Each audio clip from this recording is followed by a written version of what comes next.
And it is time to go live from the sports betting capital of the world, Las Vegas. This is Ramon Scott with the morning's team for Thursday, November 9th, the big time sports betting day, NFL football tonight. Another barn burner for Thursday. We'll take a look at the Panthers and the Bears tonight. Hey, we can't all just have great games in foreign countries every day. We got to put these games on somewhere. So we'll get uh, Bag Boy tonight. We'll get uh, more play from the Panthers. We'll see if they can win here as an underdog with their struggling quarterback Young. And also take a look at a couple games in the NBA. Big hockey card tonight. And there's a nice college basketball slate. I don't know how many games are worth talking about, but we'll see how it went. Also, there's a little college football. We'll talk a couple games. Too bad there's not any MAC games. Has nobody said anything yet about the MAC? Do I have to talk about it? I guess nobody pays attention to my picks. It's all about you guys in the chat. Want to say hello to everyone rolling in here on Thursday. Well, a couple few dozen people in here for sure talking sports betting today, trying to find those spots. Perky was here first to open up the doors and say hello. Uh, Hello to Perky here today. Ronnie Elston is here, and Ferner's motivating us to get it going. So, anyways, just another 3-0 day in the MAC after the 3-0 day on Tuesday. Some people, pick the big games. Some people go on YouTube and they're known for their, well, I guess I'll just be the king of action. 6-0 so far on the show, 3-0, 3-0. I have a whole song that I can sing when I'm watching them action, but I don't want to, embarrass myself as I do every day here on the show. But when you got some Mac Sean, hi everybody, nice to see you. So I don't know. Everybody's paying attention. 6-0, rolled them action. Yeah. Winners, losers yesterday. NBA. What'd you think of the big game? We did have a premiums were okay, but we did have the Sixers over Boston as our premium play on Wednesday. Uh, there's nothing wrong with Boston. I mean, I put them right up there still, certainly, but Philadelphia's got a pretty darn good team. I think we saw that. They really could be, a deep run by these two teams. They look pretty good. I thought the game was a really, really high level last night. Uh, and of course, the Sixers come out on top. Uh, Other NBA, Embiid 27 points, 10 rebounds. Late night, Warriors got that win over the Nuggets, 108-105. So lands close to the number there, but Warriors are going to get pretty much all the money, I do believe, in an under. And Nets over the Clippers. The Clippers can't win on the road. They've got major issues, quite frankly. There's no reason, there's no solution, and the Clippers lose to the Nets. We had the Nets as a premium winner yesterday on the site, but uh, Clippers 0-4 on the road right now. They're not ever going to be able to get this together. They're just a mess of chemistry. That's not what you want. I mean, you basically just took the Nets, a team like you just had, like it was like what I saw was a Clippers team. They were like kind of like the Nets, right, with some like crumbling stars, bumbling stars, eccentric stars. That's not the way to do it. The Nets got rid of those guys, kind of, and go with that team concept, and that's got them the win last night. The Nets. So great job by the Nets. Clippers were uh, uh, minus 15 with James Harden on the court, and they were plus 8 without James. The Clippers. Did I say the Clippers? I did. Might have said hi, Ramsey. Nice to see you today, Thomas, as well. And LA minus 15 with Harden on the court, plus 8 without Harden on the court. That just goes to show you, oh man, he looked, he made some plays. But how about get turned over, face flat on the ground. He's on the wood. Uh, Fat belly bouncing around probably down there. You can't see. So Suns over the Bulls. Exciting game. 116, 115. Yeah, we went the Bulls. Suns got the win. But uh, Phoenix, interesting. They were, I don't know, like 19 of 50 from three and 19 of 42 from inside three. And I don't know, for me, still the Suns got things to fix. We know they got to get their players back and all that. Thunder does it again. SGA in the game. SGA, good Thunder rolled the Cavs. We gave out the over in the Discord. That was an easy winner. SGA 43 points. Doesn't matter. I mean, we were going with the Thunder with or without.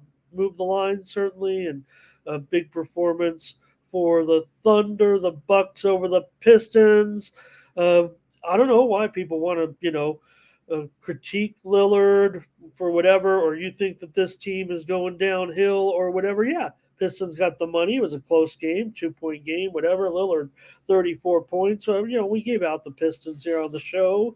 No big deal. We did have the wrong side on the total in that game, but we also got home last night with a premium winner, Blazers and Kings over in an exciting game. Uh, Nothing wrong with the Blazers repair job either. I mean, they're not going to be anything special, but they're going to get you some value this year for sure, especially if Ayton can produce a little offense like he did last night. That was really interesting to see. So, other results, anybody?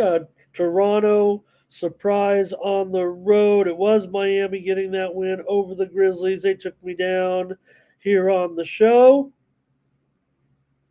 Rockets, I guess I could go there. I was trying to avoid it because it is such a talk about a mess with the Lakers right now. We gave out the Rockets, of course, here on the show, but you know, for the Lakers, just it was dreadful. It was not even worth watching after the first few minutes. The Rockets had a 20-point lead in the first half, and they led by, I don't know what it saw the score up by 30, 35 points.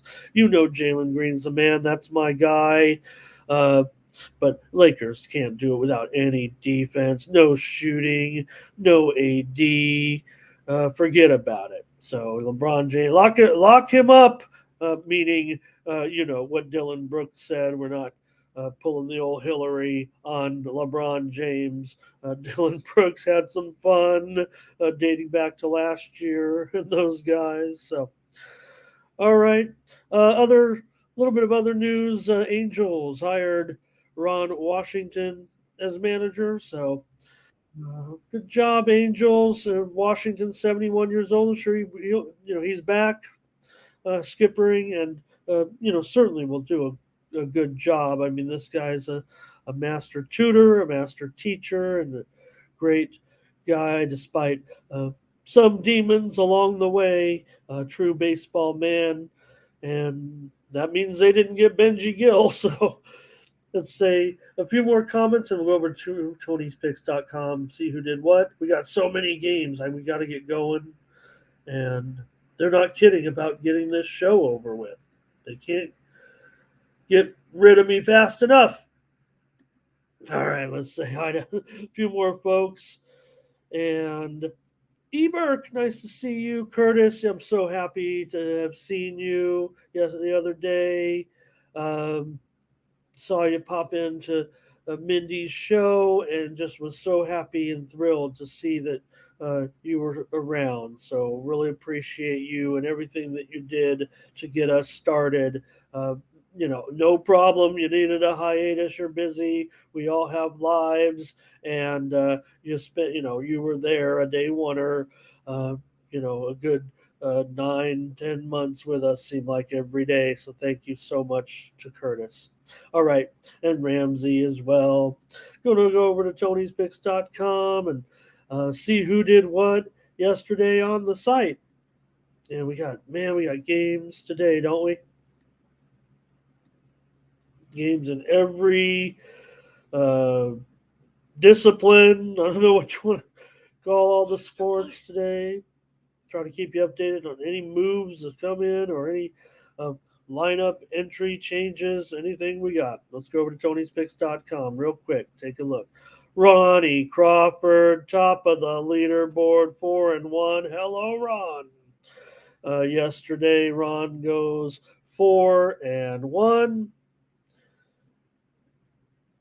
The GM also went 4-1. These guys pulling down close to 3 units yesterday. Mindy Hahn comes in with 67% plus 271. Joseph Schultz, 64% plus 251. Tony T, 75% yesterday. Nick Lagaretos, 60%. Sean Dinwiddie, Daniel Walasachuk, Timmy Irwin.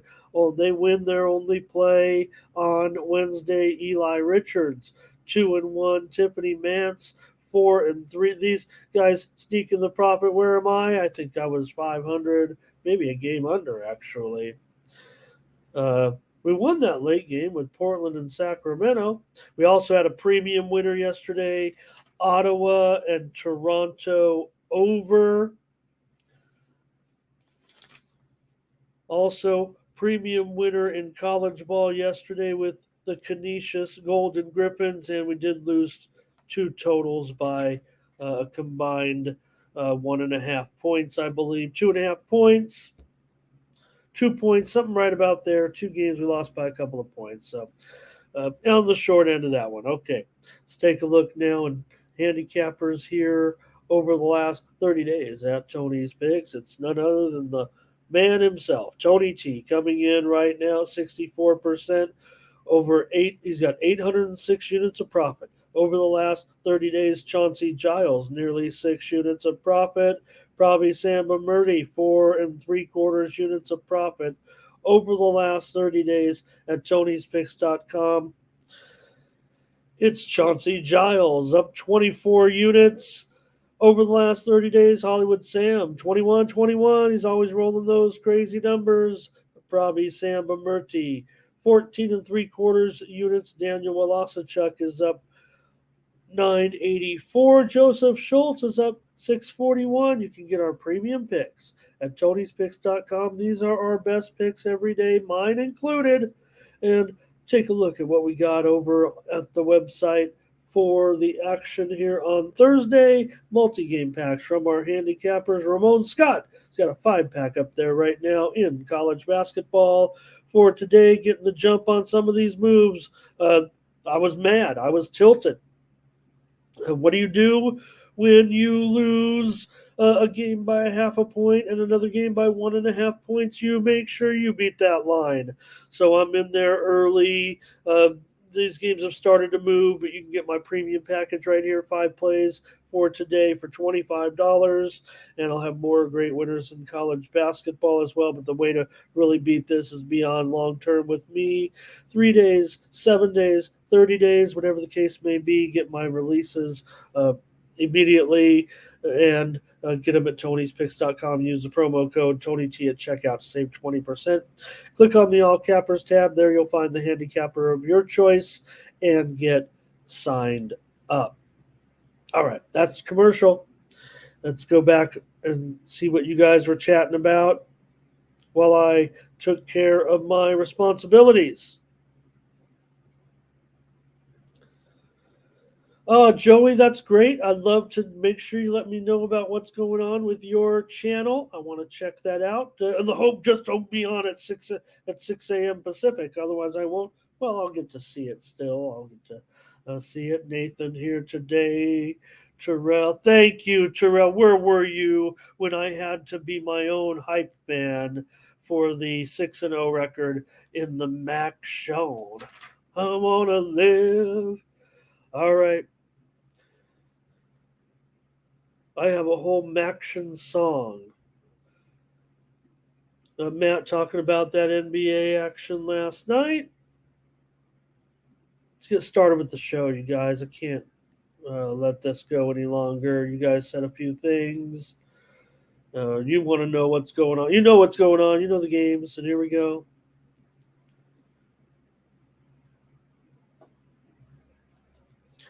NFL action on Thursday Night Football. We're heading to Amazon. We're heading to the Amazon with the Panthers and the Bears.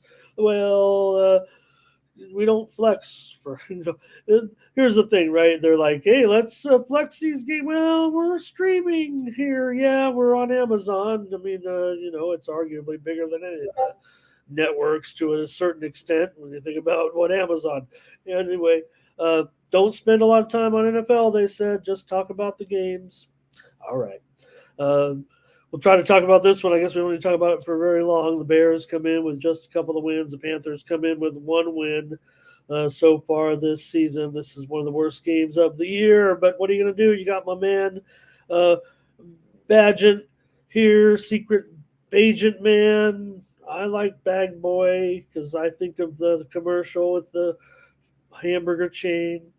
And it's going to be tough for the Bears to cover a number. I don't care who you're playing, right? This game's going to be a 3-point game. It has to be one way or the other, I would think. And I'm I think having Fields not play the game is what the Bears really need.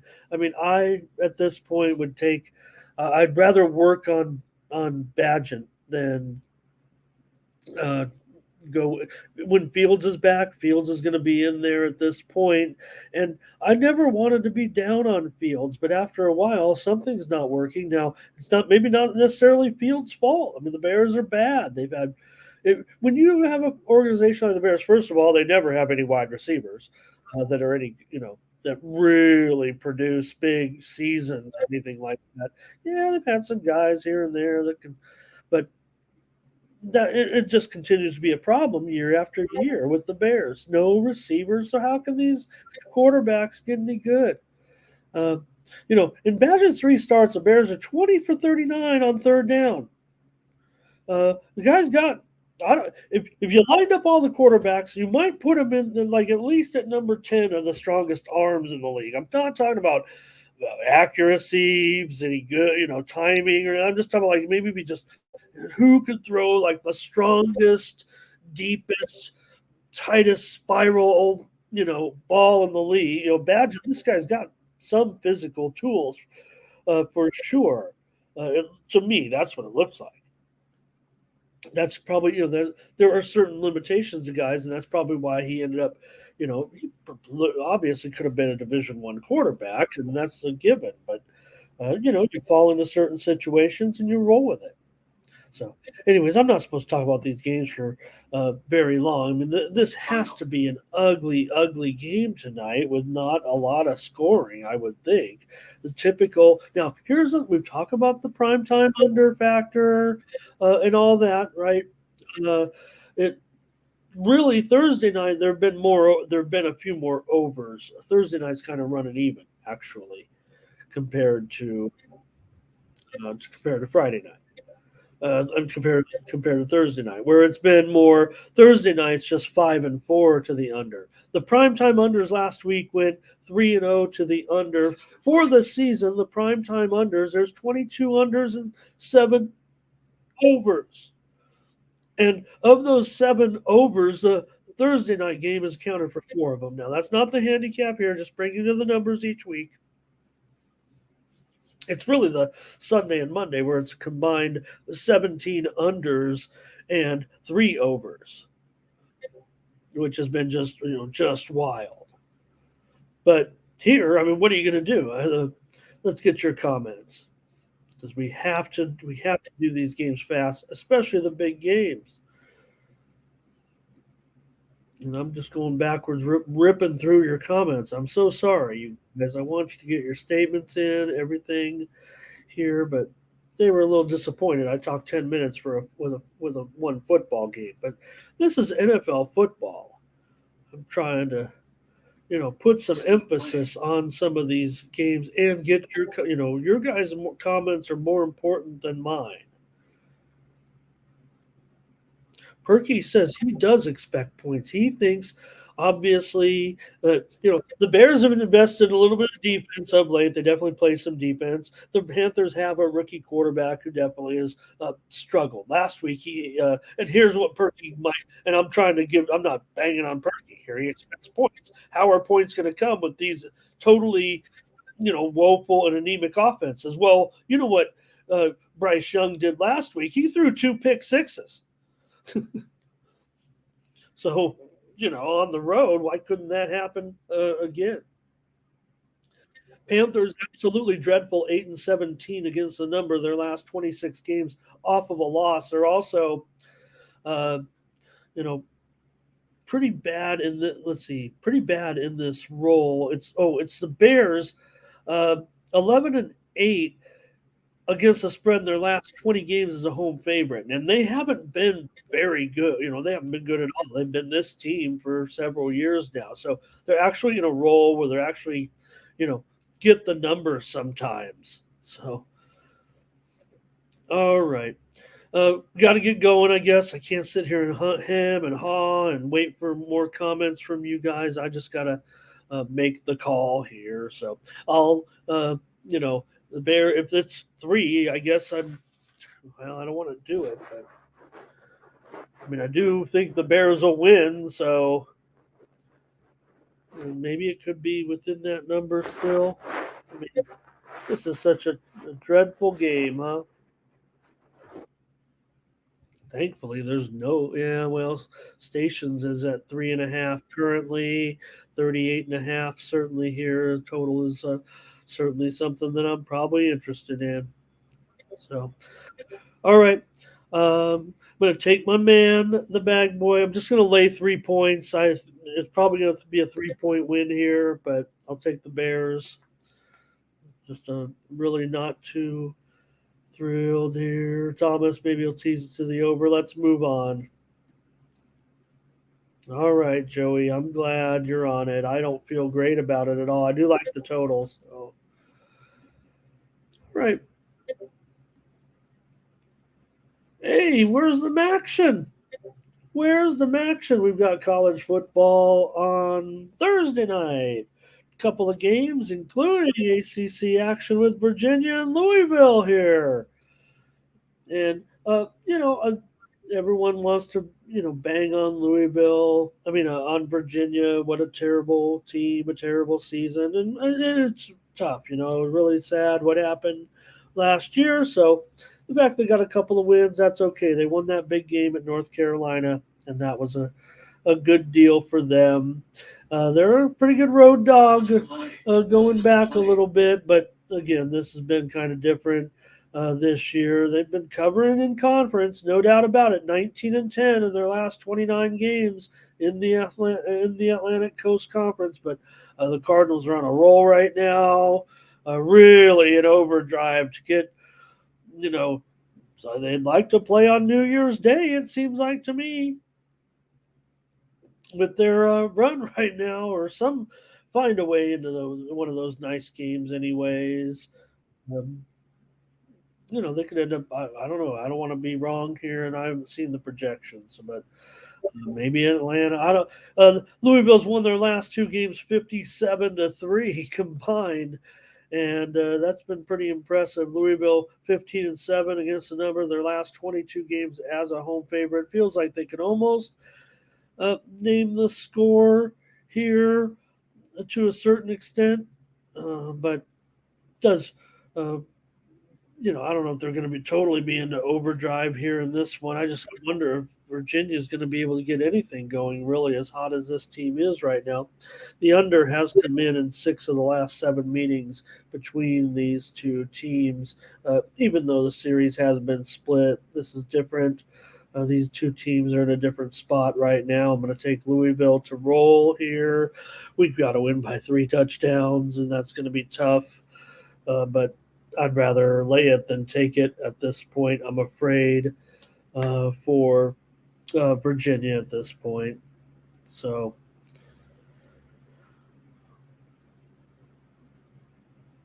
all right.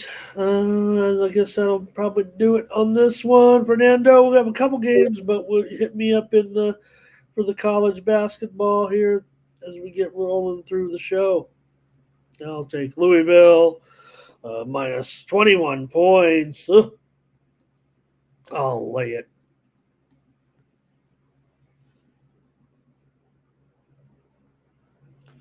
Maybe that's yeah. Oh, I see what we can roll through the steam. Maybe that's what we'll do. Steam play. Because here comes some more. Southern Mississippi at Louisiana college football action here on Thursday night with Southern Miss on the road. Just 2-7 this year, 1-5 in conference play, and Louisiana 5-4, 2-3 in conference play, and Louisiana's been doing pretty well as a home favorite of late. And this number is dipped down here. I'm showing 10. I'm showing 9.5 at some spots even, and Southern Miss has been unfortunately not great and not getting any better. So I don't know how they're going to really compete in this game. I might be laying point. I might be laying points like a Count Chocula here, the way it's going. But I don't mind. I mean, Louisiana lost last week, so they're 10-4 against the spread. Their last 14 games off of a straight up loss. And Southern Miss have won and covered 7 straight games in this series. So feels like it's time for Louisiana to. Uh, I'm looking at the series. Just look at the dates they played, Ramon. Please do your homework. These teams don't meet very often these days. Well, they do now, obviously. Last year was the meeting. USM won 39-24. I looked at that first game, figured all those games below it, but then I remembered the alignment here. So uh, 39-24, USM won last year as a 1-point dog. So I'm going to take Louisiana in this one to bomb them here. Actually, Southern Miss, they're one of the worst. They feel like one of the worst teams right now. Unfortunately, in the country, they have gone over in all 4 road games, but I don't know. Are they going to score very many points here in this one? T. Bush, nice to have you. Good to see you. How about those Sharks, huh? Yep. Okay, yeah, you guys aren't too interested in this one tonight, so I'll just lay the points here. I'm getting a little bit of a discount. I mean, you talk about value. I don't make up the value, I report the value. The UL Lafayette was as high as Louisiana was as high as a 12-point favorite. They're now 10 or 9.5. They are the discount price. I don't think we're seeing any kind of, injury report or news that's affecting this. This is feels like just a move to this bad team, probably by the Sharps. Who knows what those crazy Sharps are up to? I was just going to take a little peek there and see. Yeah, there's plenty of action with the Sharps. All right. That's college football tonight. And, I mean, they're definitely, I mean, Louisiana's played without their, uh, you know, their starting quarterback all season. And then their Chandler Fields is probably their best option. He is the starter tonight. I mean, there's no problem there with Fields in there for Louisiana from, reports, if you will. All right.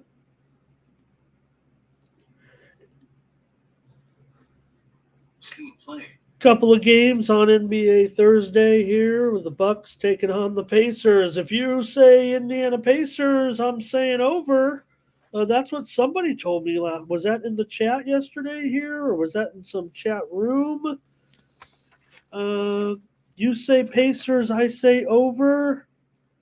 Boy, and the Bucks. We talked about the Bucks. They're on the back-to-back here, certainly.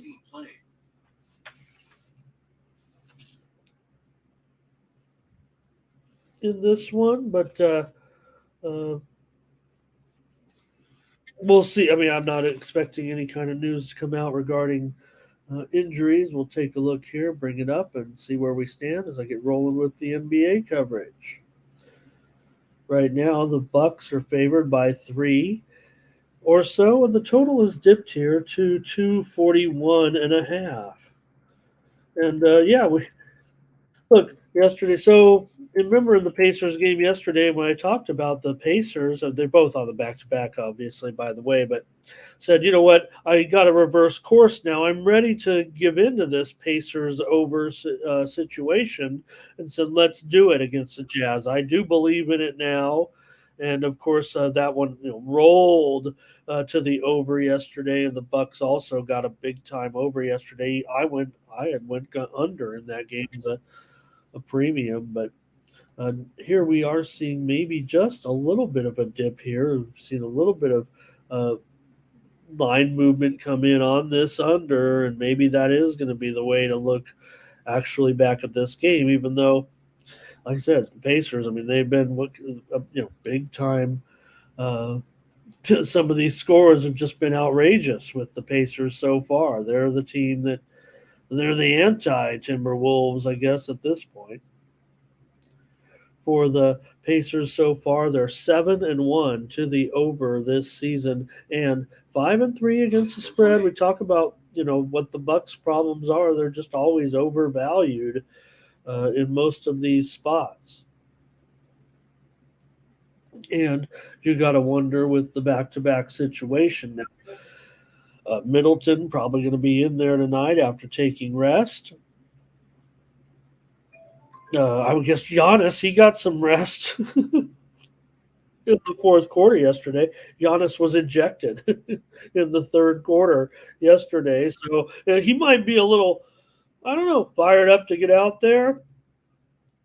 Maybe, I don't know. But the Bucks are not, looking that great on the to a certain extent here, covering these numbers. That looks like it continues to be a problem. Now, the thing about the Pacers, even with this pace, this tempo, whatever is going on, they are winning. They're covering. They're 5-3. This has been a big, nice surprise so far for the Pacers, and maybe they could get the money here in this one again. How about you guys? Right, Werner? No, right, and you don't. I mean, the type of person he is, right? So it doesn't. It's almost like you want to make it an example of him. What were they thinking? Terrell says the Brooklyn Nets. So that's right, and we've been on him the whole time, haven't we, Terrell? It feels like maybe because my affinity for the Nets had me paying attention to him early. Right. I'm scared tonight, Ron, with the back to back. I don't know. Right. Thanks, Ron. I make it a point on um, I wish I had Tony's because I mean, the graphics, the lines, it's so cool. I said, Tony, do you ever think I could get one of those graphics? I can't even, I could barely do this. I mean, how am I going to do? Tony's got 80 million screens and I can barely, but I do take it very seriously, the graphic information. There's no doubt. I'm sure that's why I get to stay on the air. All right. I do the steam came in rolling on the over, but it's starting to have some pullback here a little bit. But let me take the Pacers here in this one plus these points. I'm not trusting the Bucks at this point. Given maybe there is a little bit of I'm not calling it value at all because of the line itself hasn't really. It's been mostly 3. Maybe it opened as high as 4, but that's a pretty cheap price if you're going to look to take the Bucks. And off the surface, if you just looked at general Bucks right now, NBA championship contender, and the Pacers have been, struggling over the last couple of seasons. Certainly, this start shows, hey, maybe the Pacers have something here a little bit. The fact they've covered some numbers as well. Uh, you know, Give me the Pacers here tonight.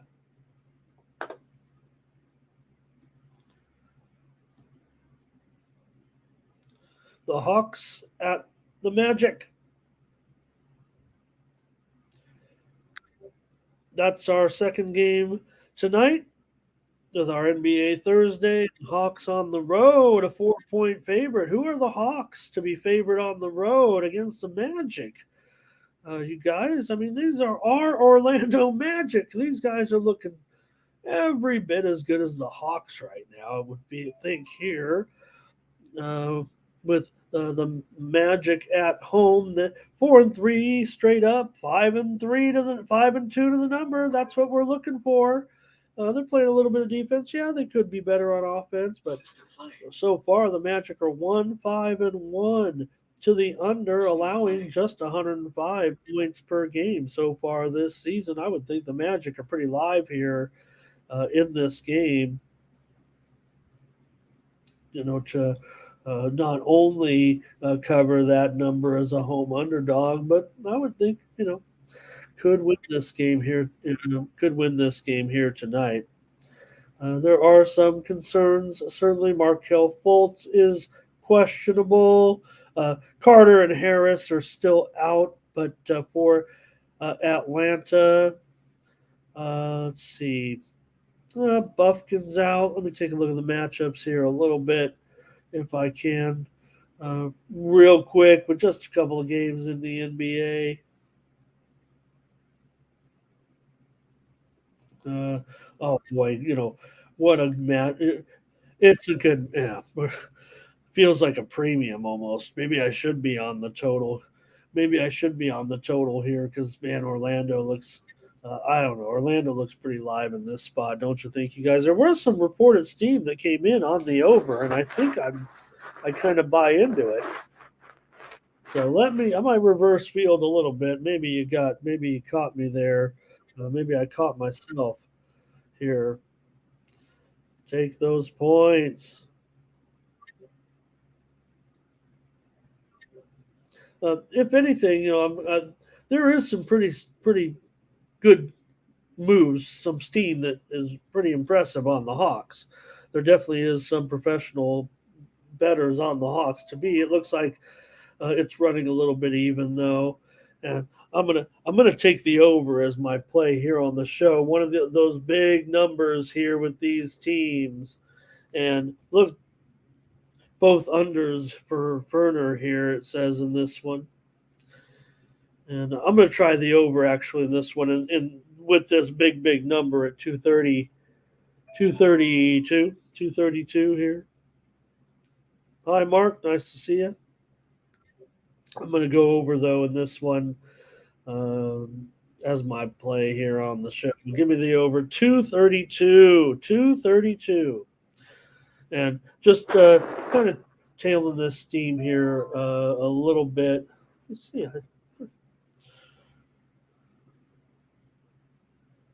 Okay, maybe there wasn't. Okay, my mistake. I want to correct myself. I don't just throw around the term steam, other than it's the name of our show. And of course, it relates to a fast, late breaking line move. That's what steam means. If anybody ever wondered, most of you do because you guys are into gambling. So, steam is often a coordinated move by organizations, money, injuries, where the line moves at every sports book kind of at the same time because either multiple people are coming in. Steam plays are rolling in here in the background right now, and all this college basketball. And that's what we'll do. We're going to report to you, the Don Best Steam. I think we can do that. I mean, I pay for it. I'll just read them off, and then you guys can take that for what it's worth. I don't play every one of them, that's for sure. It just triggers me to look immediately what's going on in that game because that's the game is moving for a specific reason. Either the bet is taking place or the injury news is coming out. So that's what you want to do. All right, Orlando here for Terrell. I'm on Orlando. A lot of games. Let's keep it moving because we're going to hockey next.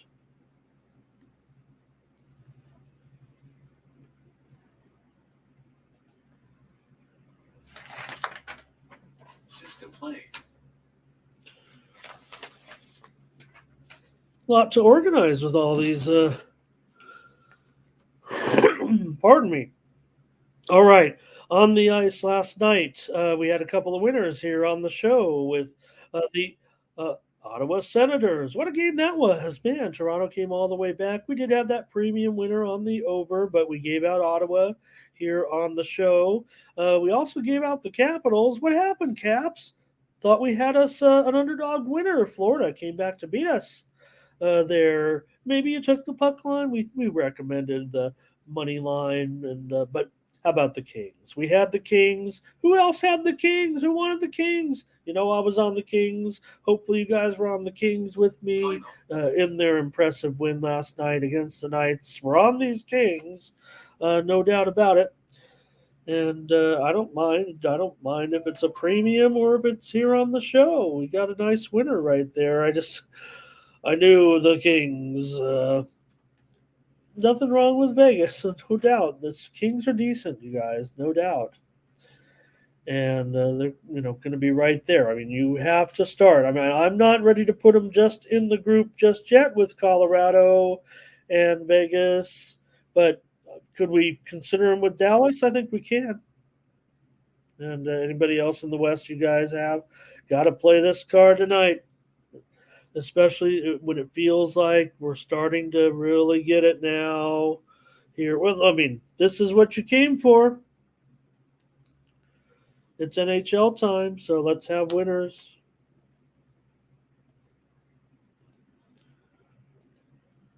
For tonight. The Vancouver Canucks will take on the Ottawa Senators. NHL action for Thursday. The Canucks here on the road. They're going to be favored here, it looks like, currently at minus $1.25 or so. There's $1.30.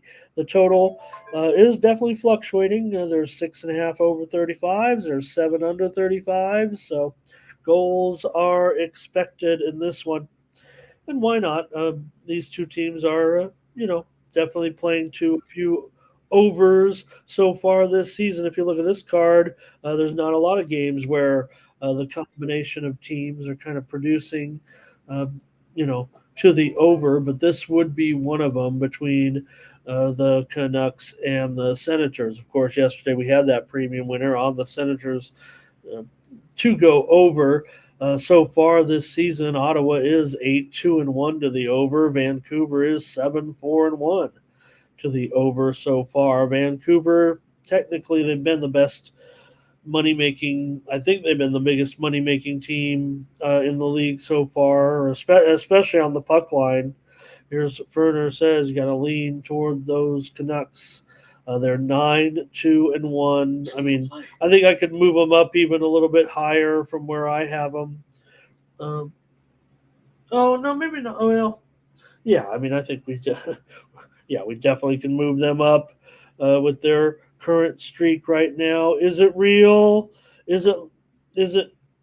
Is this what we're going to see from the Canucks all season? This feels like a tough spot, man, going into Ottawa. That uh, yeah, 5-6 record, and what we want to do, of course, Ron, is get those goalies right. And I'm gonna. I think I'm gonna stick with. Let me see here. Yeah, I'm gonna stick with Corpusalo at this point. One site is listing Forsberg, system play, but I think I've got 2 out of 3 sites right now with Corpusalo, so I'm willing to roll with Corpusalo here, and I'm gonna. Ottawa's been. I mean, I'm sorry.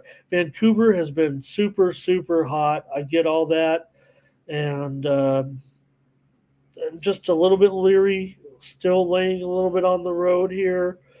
Everything, Vancouver's been terrific. No doubt about it. I'm going to play Ottawa here. I don't know if I'm going to have much support. Well, I do. I don't know if I'm going to have any support at all, actually, from the chat. But yeah, no doubt. I mean, sorry, you guys. Uh, Vancouver, as good as they come so far, I believe in making money for bettors. Correct me if I am wrong. And even if I'm wrong, don't question me. But I'm going to take Ottawa in this one. I About as good a price as I think you could possibly ask for given the situation, and not totally down on the Senators here. And there's got to be some regression for Vancouver. I love the start for the Canucks. Give me the old the old V jersey, and I'll be happy. All right. Not many were interested in that one. Okay. Hey, shall we say we got a really good game here between the Canadians and the Red Wings? It's been a long time to say that one of these matchups between these two longtime rivals were, one of the better matchups of the night. But here we are finally, and the Red Wings at home, probably decent, kind of a decent spot for them, I would guess. I mean, they're playing pretty Montreal for their success right now. It's been all feels like all kind of home success for Montreal. It's not a sign of a team that's really turned the corner or anything like that. It feels like so. They feel like they can be live here though in this one. I mean, they'll probably be looking to take Montreal. Let me see what that puck line is though. I'm sure it's going to end up being a little too high for my liking. But Red Wings at home just playing. They're a little bit more. They are profitable. Let's just say. Either way, it's a buck 65, or a buck 70 here with the Red Wings. And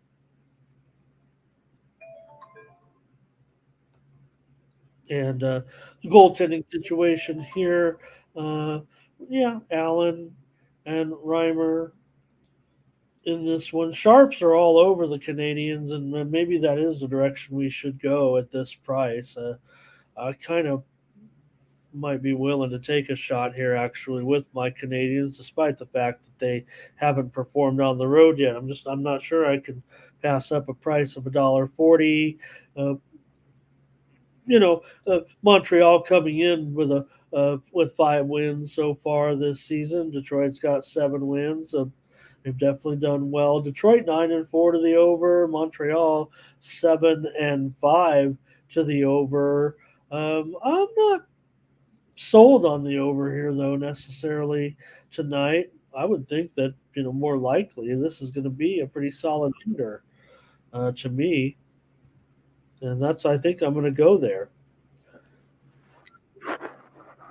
I mean, it is 6.5 juice to the over here. I think I'm going to prefer the under. The goalie situation, Reimer is definitely confirmed in there. I'm showing one site showing Montembeau in there for the Canadians. I think I'm expecting Allen here, but uh, uh, Reimer, he is the number 2 man in Detroit, but he is 2-2, and 1.52 goals against with a 94% save percentage. And Detroit started to give some back a little bit. I mean, they were off to a really good start. They've lost a few here of late. They've lost 4 of their last 7 games. So Montreal could actually be pretty live in this one. Give me the under though for the play here, and maybe I'll just play in pocket with Montreal. I feel like Montreal is pretty live, you guys. The Sharps are all over them, no doubt, and uh, they've been good in this spot. I mean, these are the spots where the Sharps have been making the money. So Fernando is going to take the Canadians here tonight. I can get behind that, and yeah, I don't know. Do I Ferner? Am I just making that? It feels like it's just for a hand, like the handicappers Ferner. It's like um, you just say that because you can't think of things to say. but I definitely feel like when I say that's to me, that's the spot, right? So every handicapper kind of uses that. That's the spot. This is the spot. But again, I'm trying to play the human algorithm here, right? We just can't take the best team every time, like my man David Charles Dickens. He's just a front runner that just goes with the his old high school teams, and coming on here. Hi, Dave. Nice to see you. Dave, tonight's the game. I just want to let you know on YouTube at 7 is the uh, county semifinal. This is between me and Dave. You guys can all tune out now. Is the county semifinals tonight, and they're playing the Carlsbad Lancers with Alabama-bound quarterback Julian Sayin. And last night on our old show, with I have a different host now because you've moved on in life. But the other host said that the quarterback would actually supplant that Julian Sayin of Carlsbad would actually supplant uh, Milrow next year as a freshman. Now, I don't see that happening. Not the way Milrow's playing right now. I wasn't going to say that to him because also we want to hype up Julian Sayin. But tonight's the game tonight. Carlsbad and Granite Hills. The winner faces Helix versus Lincoln. We're not even supposed to talk about that on the show here. I'm going to get fired. Hi, Lex. Nice to see you. I'm taking Carlsbad, Dave. Carlsbad. The computers have Carlsbad as a 2-touchdown favorite.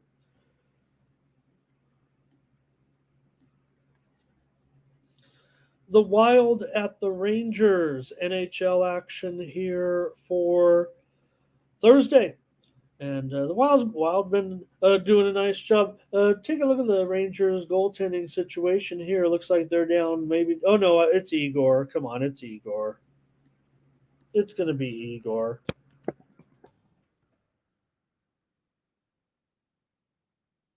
All right. I would say they're going to go down to their third goaltender here, huh? But Igor looks like he's back maybe from his little injury hiatus tonight. Don't show him confirmed, I don't think. So we're not totally sold on that. But the line services are starting to list Igor in there. That's probably good enough for me at this point. Maybe I can refresh here and we'll see. But that's going to make the Rangers here about $1.25. That might be some value actually here for the Rangers, considering some openers could have been as high as $1.55 or so. So might be even lower than $1.30, but I'm going to update it to $1.30 right now in this one. And the total is juiced to 6.5 under 25. I would imagine that. I mean, if Igor's back, if Igor's healthy, look, Minnesota's playing well. I don't mind them in this spot. I know that they haven't been great on the road so far, and the Rangers have done a very nice job at home. But I don't know. I mean, I probably want to try to take the Wild here in this one on the road. I feel like I'm going to do that.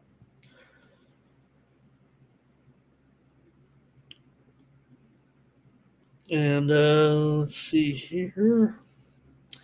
All right, Rangers here for Fernando. I kind of want to take the Wild, Fernando. I'm gonna take a dog here on the show and try to beat Igor coming back from a little bit of injury here.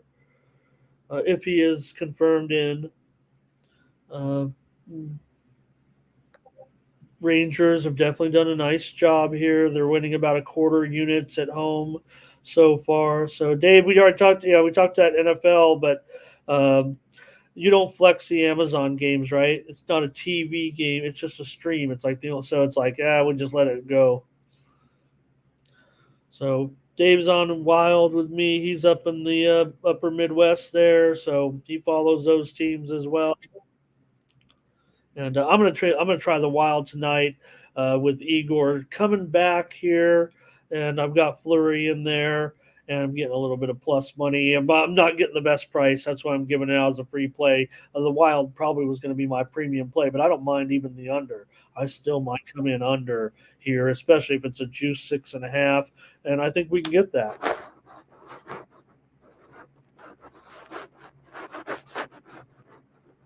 But there are a lot of 6 overs out there right now. Only one book hanging out, a couple books hanging out at 6.5. So I might not even get that bet. Might not even get that price. So we'll see.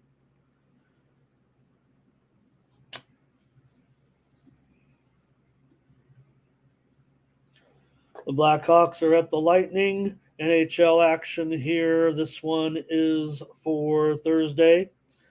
And in this one, let's see if it's Soderblom and Tompkins, because I think those are just, I'm thinking it's going to be the more, I think the regular goalies are in here. And I know what, I mean, they're not the best, but I'm pretty sure I'm strong on the under in this one. Mrazek and Johansson. We know that we're starting to see some issues, starting to see some flaws in the game of Connor Bedard. There's no problem. I'm not jumping off any bandwagons. Uh, he's he's not a big guy yet. I mean, he's never going to be a huge guy, but he'll still be, look, some of the best in the game were never big guys. Some of the greatest ever didn't have the size, but he'll be fine. But right now, it is a little bit tough for him defensively. They have to shore things up in other areas and makes things a little bit difficult to a certain extent. But man, if they're going to hang a juiced up 6.5 here, I mean, I have no choice. I feel like this is. I'm not sure about the side. This price is totally jacked up, and I still probably would try to get on Chicago on the puck line here. And oh boy, I better get on this right away because certainly, where is Ron? He's going to pop me for that error in the banner in the graphic there with that little period. And spelling Johansson's name wrong too. How can I get that name wrong? 2 errors in the graph in one graphic, Ron. All right, let me make sure it's 245. Yeah, it's even higher at some spots. So I don't know. I'd probably still try and find a way to the Blackhawks here. We'll see. Uh, the Blackhawks on the road have definitely been a very profitable proposition so far. Tampa Bay hasn't been terrible, but I'd probably look to the Blackhawks. In fact, let's do that. Let's do that instead. I feel like uh, they they've played better on the road. They're profitable on the road. They found ways to get there, and I can get this puck line at minus $1.20 or so. I'm interested in that. Give me the Blackhawks on the road. Um, under right now. I mean, I'm going to be on the under probably in a premium. I'm thinking here. We'll see. Please subscribe. I don't mean to give them all away, but I also want to show you because if there's any doubt in your mind, you can go back and look at the records, and I'm going to put it together here. But we crush hockey and a lot of totals. So, right. Yeah, well, at least we caught the error, right, you guys?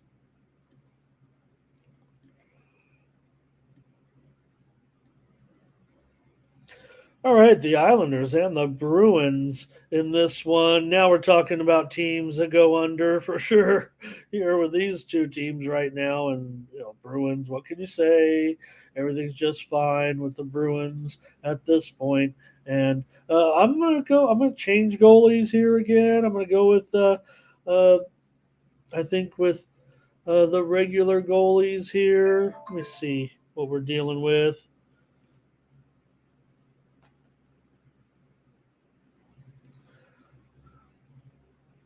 I think Sorokin and Allmark are going to be in there. So let me update that.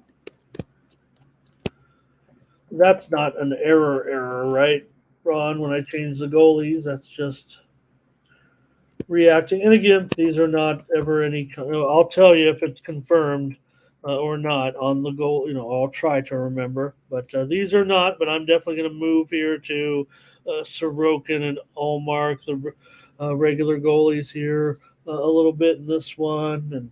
And this is you want to go to the grocery store. You could get some value here, certainly on Boston. There's been a pretty big move here, given maybe some of the injury woes that Boston has had a little bit so far this season. But Horvat is day to day right now for the Isles, and I'm not getting any value here. I do want to try the Isles, I think, here tonight, and uh, I'm probably going to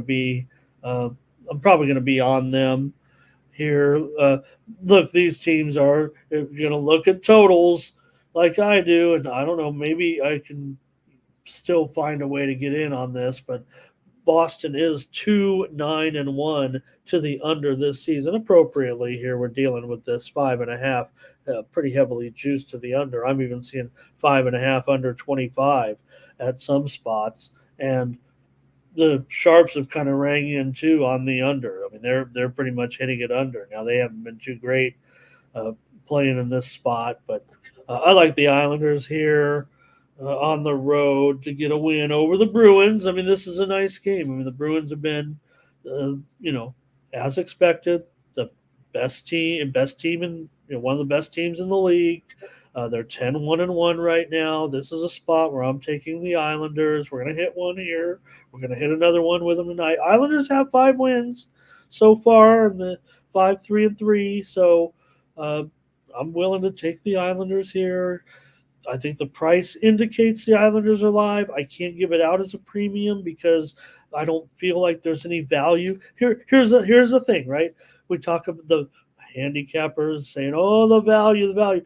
The value is not with the Islanders, but I like the Islanders in this game. I like the spot for the Islanders, and so do professional handicappers. Obviously, it feels like to me, and that's why it feels like the line has gone down here. They're definitely, most of the uh, handle appears to be on the Bruins, but the tickets are coming in a little bit heavier on the Islanders as far as percentage wise, comparatively to the handle. That makes me think the Islanders are the sharp side.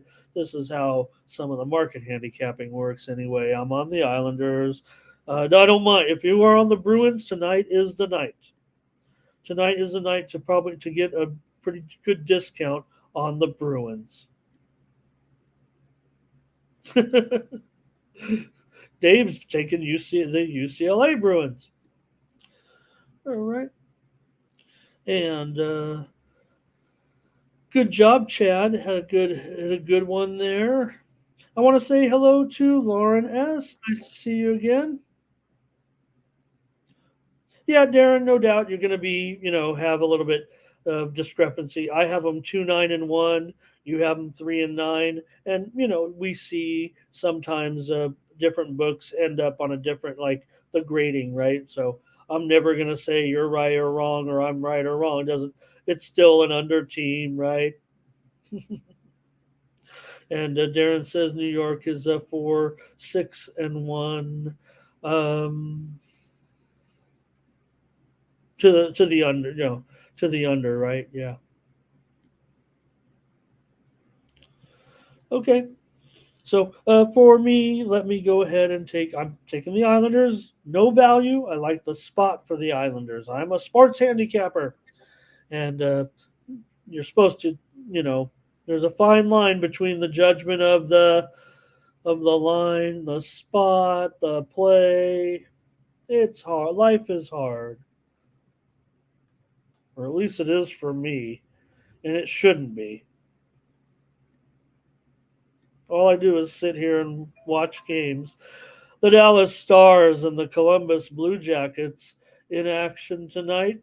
Hey, not bad. Columbus has been okay. Columbus has been okay. I mean, their record isn't great, but they've been making a little bit of money for bettors, certainly so far. And the Stars, a big favorite here. Certainly, definitely one of the top teams in the West right now. But I've got the Kings moving right up there with the Stars at this point, aren't they?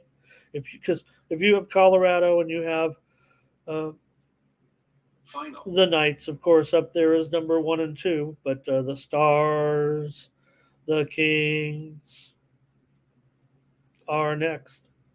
Columbus has done a nice job, 4-5-3, competitive in their games, and that's led to a 7-5 record on the puck line so far. Stars seem to play well no matter what. 7-3-1 currently. And let's see how the action's gone. Uh, Interestingly, heavy action from the Sharps on this total over. They also appear to be kind of on Dallas here, kind of tough to lay a puck line against a team that's doing well against the puck line. Um, I trust this move from the Sharps, and well, is it still six over? Man, it feels kind of like here that man, this one seems pretty juicy, actually. I know that these two teams, have been pretty steady unders so far. In fact, Dallas is 4-7 to the under so far this season, and Columbus is 5-7 to the under. So both teams going under here thus far, but I'm not sure. I mean, there were 6.5s. I thought I saw. DraftKings opened at 6.5 under 22. That's what they're currently at, 6.5, and most of the other books are at six over. So, man, that does seem kind of crazy. That's what you say when you don't know what to say. All right, I'm going to try Columbus here on the puck line in this one, minus $1.45 maybe here.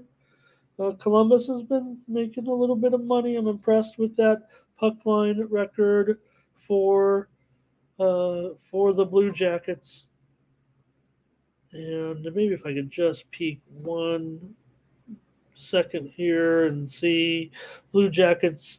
No, yeah, so this is what I wanted to make a so 7-5 on the puck line, as I mentioned, but 7-3 as a puck line dog, and Dallas 4-7 on the puck line overall, but 2-4 as a puck line favorite. Let's take the Blue Jackets here minus $1.45 to get that puck line tonight against the Stars in a game where these teams, like I said, it is six, but uh, look, other than the Islanders Bruins game, you can't find a game another game tonight where the teams kind of go under so heavily right now. So, all right, Dave's on the Blue Jackets here. And Ron always got those great nicknames. I love when Ron calls all the pick dogs guys by makes up a nickname for them. I love that. And now I got my own nickname.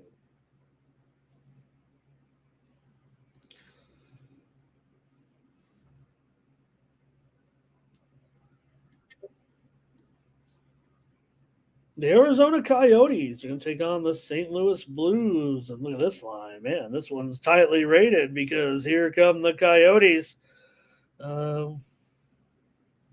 Now, it hasn't been as they've been doing, the mullet thing. The mullet thing is real, right? Playing at the mullet, that's a real thing. And Arizona has a great home ice advantage so far. St. Louis has their own home ice advantage though as well. They've been doing very well at home so far this season. They are just 5-5-1 overall. Contrast of styles a little bit here, but should be noted that even though the Blues are 3-8 to the under so far this season, at home, that's a little bit different for St. Louis, where they are 2-0, or I'm sorry, 3-3. Um, three of the six games have gone over at home, so they are a home team, more goals at home, more scoring, less defense, whatever. But Arizona 8-4 to the over overall, 5-2 to the over as an underdog, while St. Louis, they've only been favored twice this season. Both those games have gone over. Interestingly enough, now here we are. Unfortunately, we're dealing with this 6.5. Pretty much everywhere. It is juice to the under. I don't know if it's going to go much lower where I was going to consider it for a premium. I think here to go over in this one with, and I think, in fact, let me update the goalie. I think, and here's the other factor. Maybe you got our man Veljmilka in there today for the Coyotes, so maybe that could change things. Let me just see if they're maybe update the goalies one more time to see. But I'm going to list Vejmilka now in there for the Coyotes, and that may be a little bit of a factor, but still wanted to go over here in this one. Also looking at the Sharps, I mean, they've chimed in on the over several times here in this one. Doesn't feel totally comfortable at 6.5, but I do kind of want to play the over despite what we've seen from um, St. Louis this year. Like I said, on the road they are 5-0 to the 5-0 to the under, and at home 3-3. So I was hoping to get 6.5 and play 6 and play as a premium. I don't know if there are going to be any sixes out there. Darren says he does like the Coyotes here on the money line. And I kind of want to go that direction a little bit myself. Over here, Blues in the over here. Dave's going to be on the Blues. Okay.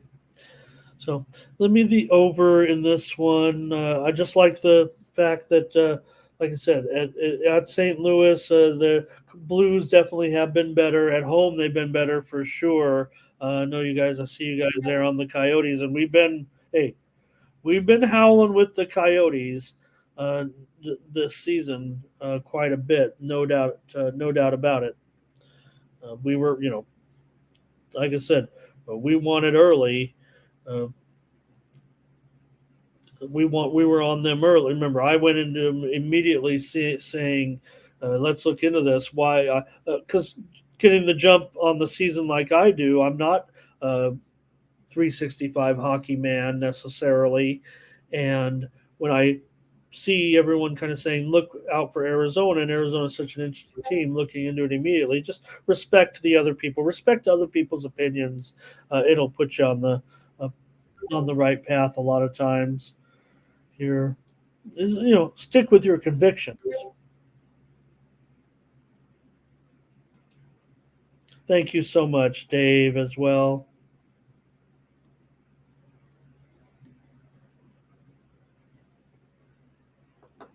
All right, we're getting through this card, this big NHL card here. Let's get to the Predators and the Jets.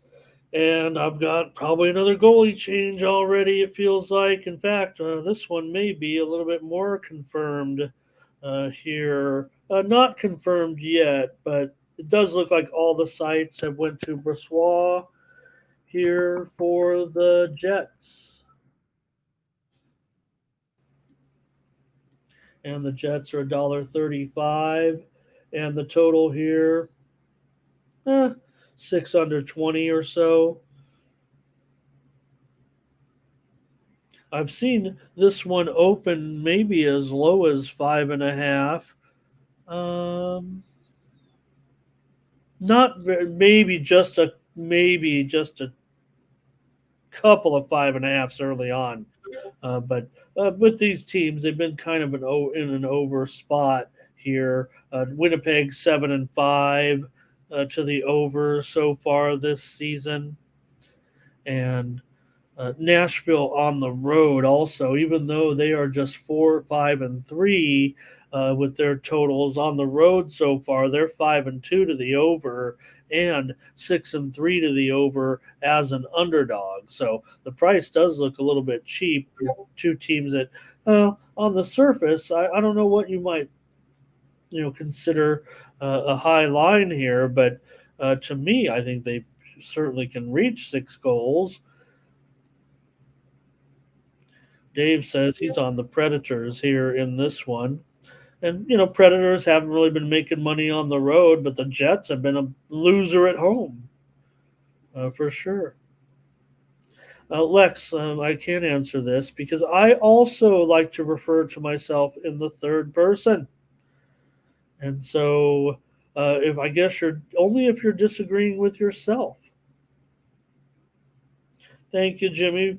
Feels like we're doing a nice job. Again, hockey is my number four on all the sports for me, but the record might indicate it might be my best. So, and again, I mean, I in hockey, I do respect the opinion, more so respect the opinions of people I don't even know, as with watching the markets the way I do.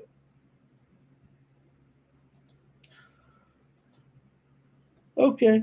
Well, in this one, I don't know if I can trust Nashville here. Winnipeg's been pretty, woeful at home to a certain extent. Uh, they're not making you any money. If anything, they've been overrated so far this season. But I got to try somebody here. Give me have I played any chalk yet? Let's play some chalk. Let's take Winnipeg at home. Well, I guess those puck lines. I mean, those are technically underdogs. When I say puck line dog, you guys remember, I'm talking about getting the puck in a half and usually laying some juice. And a puck line favorite is laying a goal and a half, and sometimes that's usually used for big favorites by a lot of square bettors. It should be used, basically 50% of the time for a lot of people. Remember, they always say, I never play this, I never use that, I never parlay. Hey, you got to have everything in your arsenal. Ron, I'm loving what you're saying. Maybe it is a dog card, Laren. Darren, hey, I just uh, combined your name, my friend. You're such an important contributor to our chat. Thank you to Ferner as well. I might be looking into the total here as a premium. I'm going to take the Jets here tonight.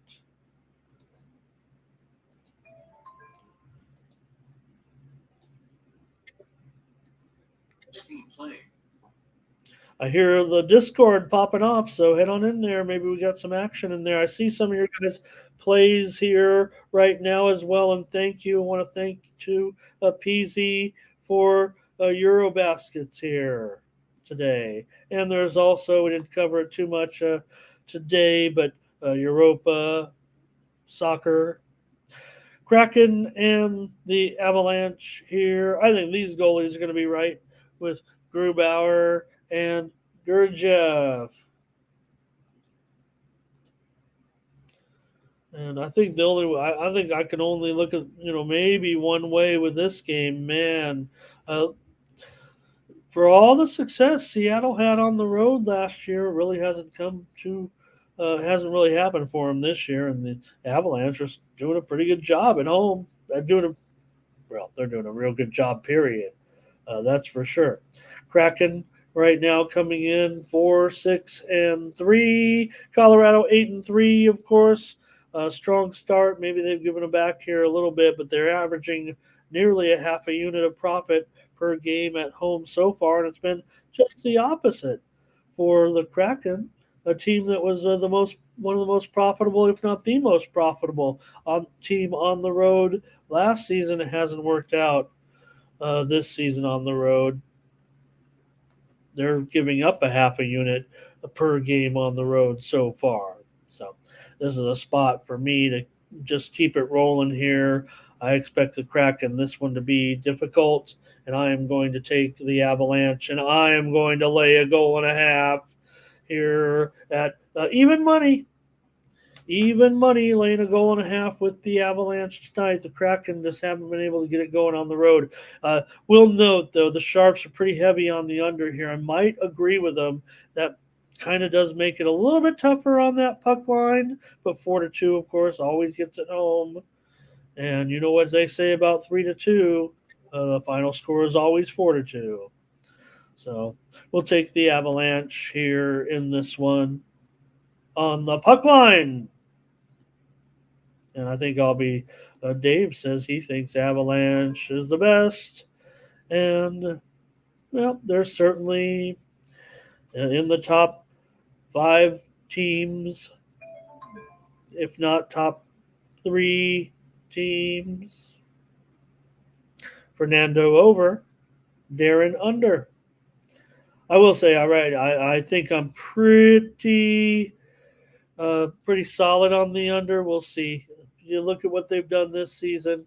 Uh, you know, mixed results. They've slightly shaded under, but barely. If you just look on the, uh, let's see here. Thought I had it. Thought I had the record. Thought I had everything in place. Teams are combined just 11 and 13 to the under so far this season. But I will note that Seattle 3-5 to the under as a road dog. So I don't know. Thank you, everybody. Let's a couple more. I'm sorry, a couple more. There's a lot. The Oilers and the Sharks. The Sharks. What to make of the Sharks right now? Well, they're playing the Oilers.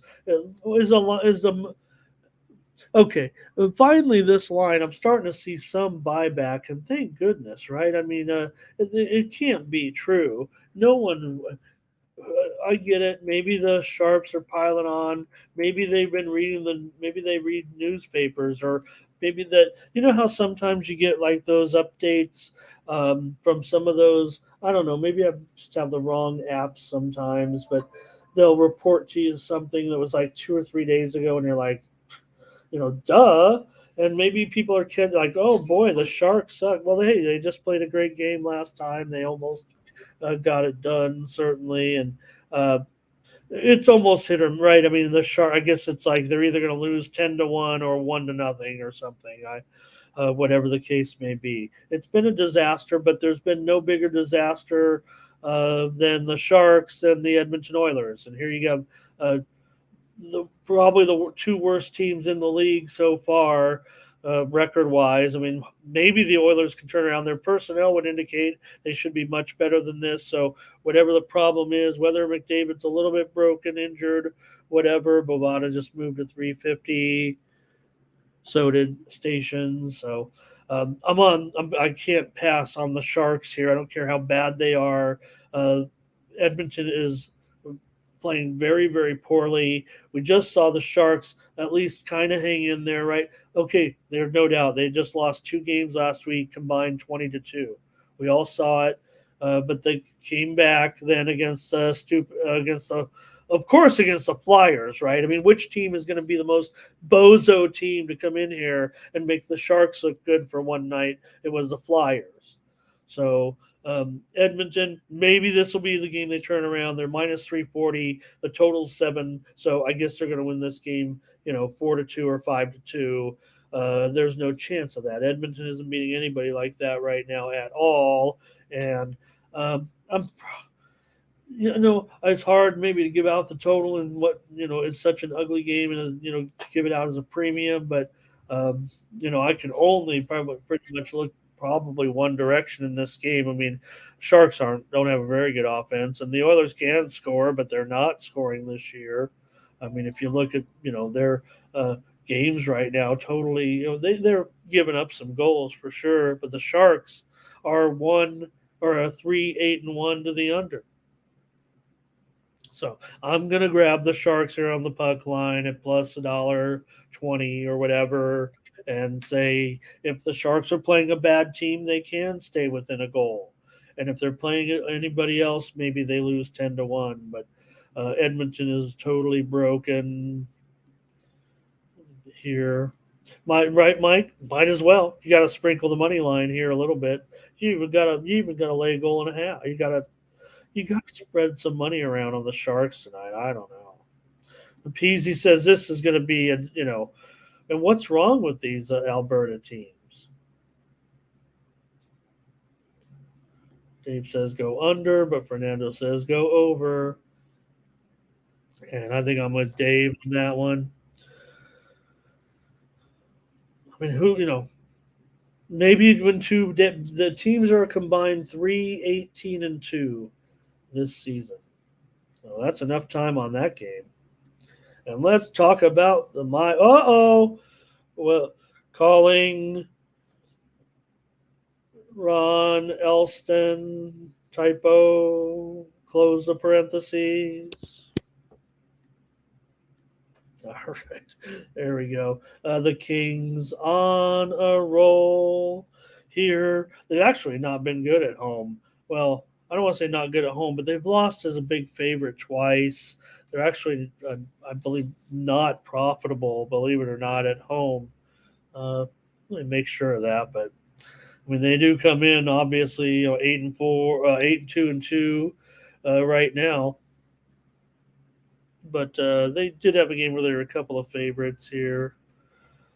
Yeah, just 3-3 puck line as a favorite for the Kings. So they've actually ended up being a kind of a bust here at home to a certain extent, considering their star. Pittsburgh just 5-6 right now. Maybe it is maybe a tailing off Pittsburgh. We weren't going to cast them aside early. There's no problem there, but um, look at this total here. Look, Kings are on a back to back, but I don't think it. I think they were able to score earlier on a back to back. Pittsburgh not in a bad spot here, uh, given that situation. Line currently $1.25. Look, I'm showing Bovada up to 7 under 35. What's going on there? Um, I don't feel like the this game is a high scoring type of game. I mean, I get it. I understand. I get it because of the fact that the Kings do seem to play a little bit more at home. They're 5-0 to the over, but they are just 7-5 to the over overall. And they're playing a Pittsburgh team. 1-2 to the under as an underdog, 2-3 to the under on the road, and now but you want to hang a 7 here with Yari. Let me see. Actually, he left the game with an injury the other night. He got hit pretty hard actually on Monday. Let me see if has there been any update on this.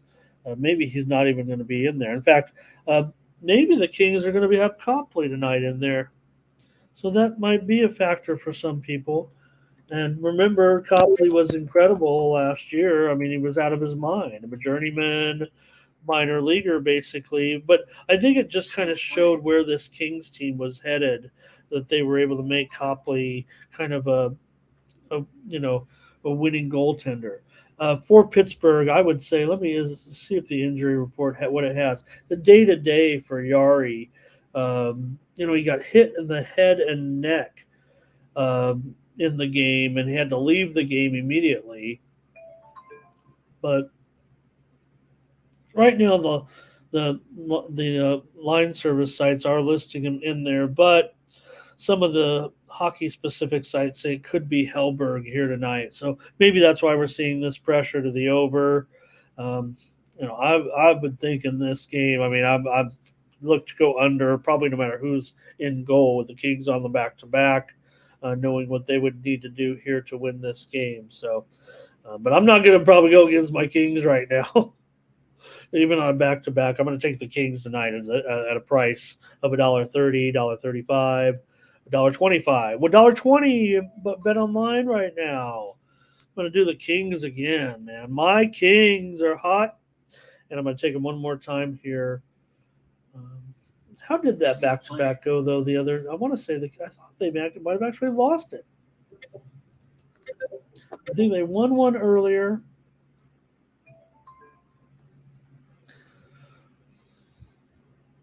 They lost to the Golden Knights. Okay, that's what it was. They lost to the Golden Knights in their only other back to back. They beat the Coyotes on a Friday night, 5-4, and then they lost at home to the Golden Knights, which they've since exacted their revenge last night. So Kings are doing well. Pittsburgh, they beat the Sharks 10-2. They beat the Ducks 2-0. Now they got to play the Kings. I'll take the Kings tonight.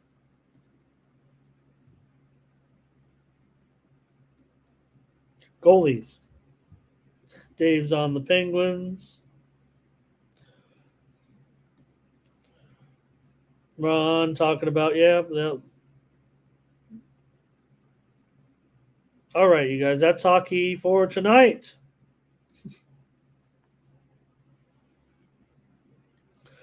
All right, who wants more sports betting?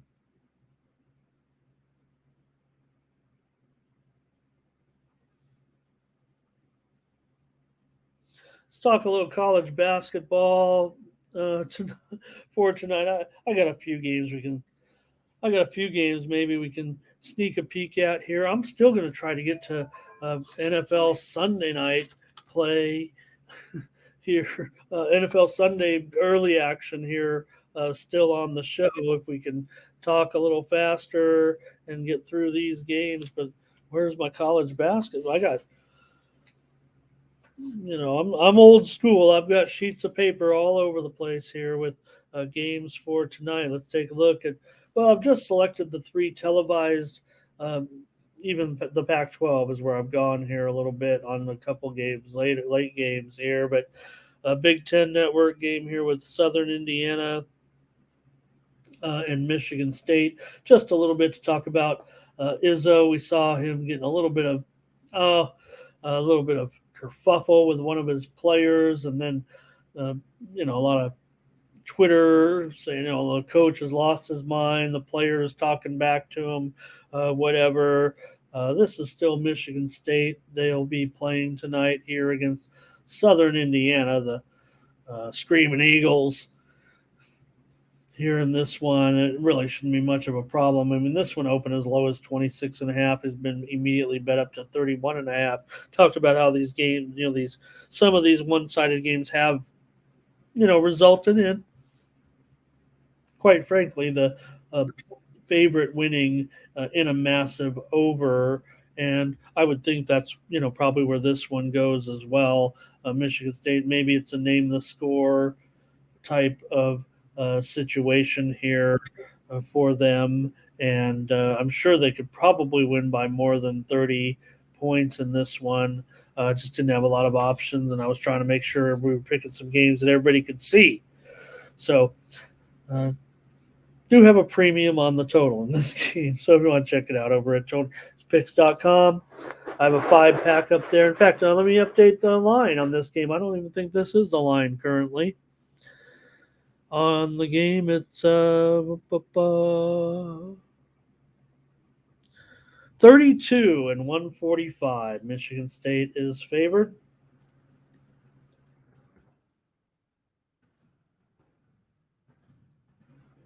Against Southern Indiana, and I think I'm going to lay Michigan State here on the show. You want to see someone come on the YouTube channel and pick the lay 32 points? You got it right here. I'm laying 32 points with Michigan State tonight. It probably is probably there's no value in Michigan State. I just have them in a blowout here.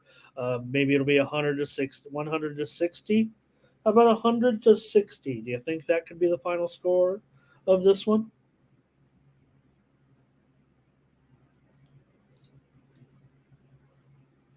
So, anyways, if you guys want to call out any college basketball games, I have my numbers. I have what I need. Let me do something else here that I can make some picks on the fly if need be. Um, Today's card definitely is a mismatch of, it's not a spectacular. It is a nice betting card, certainly in college basketball, but you don't have a lot of, off the charts matchups. There is one early game as well. Pepperdine and Davis will be at 5:30 Eastern, 2:30 Pacific to start your sports betting day a little bit early. And tonight, my man Andy Enfield here in USC at home. Pac 12 network action here with Bakersfield tonight. And look, USC is pretty good. They may even get Bronny James here, by the time the Pac-12 play rolls around. It'll be interesting to see if Bronny James. Be nice for him to make a comeback from his health issues here. And with this one, man, they should. I'm gonna take the over. I can tell you that right now. Let me make sure I get the right line here. I think there was some movement here. Oh God. Yeah, okay. I'll just give out the over as my play. It's 141 now, and the line here has gone down to 24. So the move's been on Bakersfield. If anything, here. I mean, I don't know. I'm not necessarily against that move. Let me take over 141. The Steam came in on the over. I'm just not making that up. Came in at, and we'll do that. Nathan, was that Nathan's suggestion? I don't want to give the wrong credit there. Maybe we can roll that Steam here at the end. Just read off all the Don Best Steam plays for you, and then you decide from there if you want to play them or fade them, or if the line. I'll read the play and the line at what it was played at, what the Steam move came in at, and then you can determine if it's gone too far, if you like the Steam, if you don't like the Steam. We're going to read off the Steam here in just a moment. Anyways, give me the over here in this one, and it'll be one of those games that I'll read off. I'll show you kind of how this works. As another college basketball Steam move just rolled in. So let's get ready for that. Oh gosh, there's so many plays now. I may have just said something crazy that we're going to be on here and make the show even longer. Let's talk about one. Let's do it right now. Let's do it right now. Let's cancel the last game and just read off the Steam.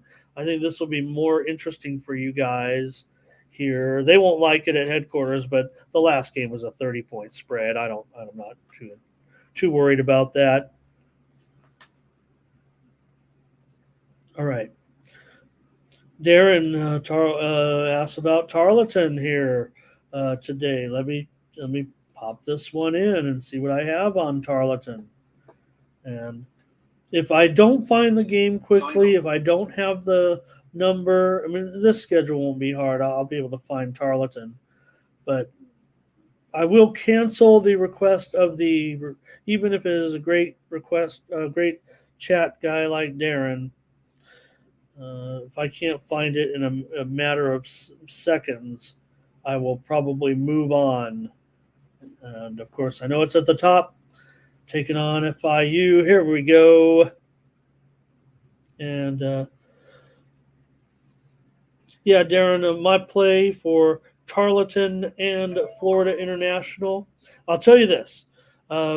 First of all, the Steam has been all the sharps have been on the under for sure. It's been all under City in this one with Tarleton and the under. The Steam came in on Tarleton +6, and the Steam came in on under at 144. They steamed it under, and man, it has been getting hit under a lot for sure. I don't know if I like that move on Tarleton. I kind of preferred Florida International. It's going to be my play. You'll take and Darren. Okay, Darren, I respect your opinion. I didn't even look that you said I'm on Tarleton State money line. I respect you, and you are on the side of the sharps, no doubt. I am giving out the opposite, and I know. I think I won one on you the other night. You've gotten me plenty of times, sir. I might have got one the other night. Anyways, we're going to go opposite. I'm going to take Florida National, and I don't know if I trust that under Steam here. Do you, Darren? You're looking into this game, so thanks, Ron. Let's do that right now. There's going to be a lot of them. This is going to take a couple of minutes. I hope they don't mind this at headquarters. I think it's going to be a good feature. I don't know if we'll do it every time. There's a lot of games. Here we go. We'll start at the top of the board, and I'm going to give you the Steam move, and we'll see how long this takes. I'm just going to read it off. There's going to be no graphics, and you might have to rewind it to get it all down. I'm going to go quickly. This is the Don Best team. UC Davis minus 6.5. Pepperdine Davis over 154.5. Elon plus 3. East Tennessee Elon over 141. Fairfield Rhode Island over 141. Madison Kent over 148.5. Tarleton plus 6. Tarleton FIU under 144. Michigan State minus 27.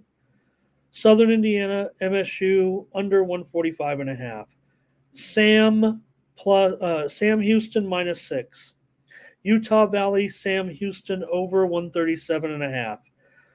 Stephen F. Austin Middle Tennessee under 142.5. Iowa State minus 31.5. Idaho plus 4. Northridge Idaho over 148.5. Bakersfield plus 25.5. Bakersfield USC over 137.5. Denver minus 7. Denver U. St. Mary's minus 5. Portland State Santa Barbara over 145.5. Washington minus 13. Northern Kentucky Washington under 137.5. South Florida minus 18. Florida A&M plus 25.5. Mercer minus 170. That was minus 1 at minus 170. So, roughly minus 3.5, 3 or so. Alabama A&M, North Alabama over 142.5. Towson minus 15.5. Towson Coppin under 138.5. And San Francisco minus 25.5. So hopefully that worked for you guys. We want to enhance our college basketball coverage, and there's so many games, right? And we want to make videos here and we do the best games, especially when we get into the conference matchups. But maybe we run it like that for a little bit, moving forward on the day. So we give you more college basketball information to digest, actionable information. I'm not always rolling with the steam. In fact, I've given you several plays here today where I'm not. But right, Mike gives you a lot of information right there. That is a product that is paid for. Some people, the fastest line service now, their service does cost a pretty penny, no doubt about it. But I'm willing to make the investment for you. This is what I do to make the best plays, get the best information. So why not pass that information along to you? All right. Okay, thanks everybody. That does it for all of our live coverage of today's games. I'm going to stick around and just do a few more games. If you want to stick with me here, I'm going to do my NFL picks for the early games on Sunday. That might be enough to get you a few dozen of you to stick around here. But if not, thank you so much for listening to today's games. Good luck out there. This is going to be a fun card, a fun day. Certainly, with especially on the college basketball front, and with our football tonight and everything else, and the hockey. So thank you.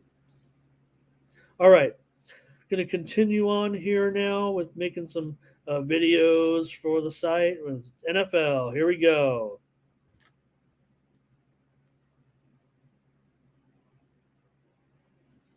The Indianapolis Colts will be taking on the New England Patriots. NFL action from Frankfurt, Germany on Sunday, 9:30 Eastern, 6:30 a.m. Pacific. In this one, as we have more NFL action from across. This is the last game of the International Series so far this season. Ramon, how have the totals gone in the International? You know how it's gone. It's always under when it comes to the International Series. But will it be under again when it comes to Indiana? Now, the Sharps would have you think right now that this game is going under.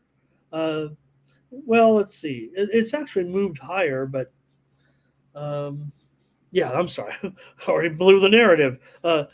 The trends would indicate that, this is an under series. All these Euro games have been going under so far. to me, and maybe this one feels to you guys like it could be going under as well with the Colts and the Patriots. Right, the Patriots offense is pretty woeful so far, but you know what? The Colts pass defense hasn't been too good. They've had a few moments, like I said, uh, but here's Thomas here on the Colts, and tell you what, Thomas, I'm on the Colts too. If you want to just end the video, we can.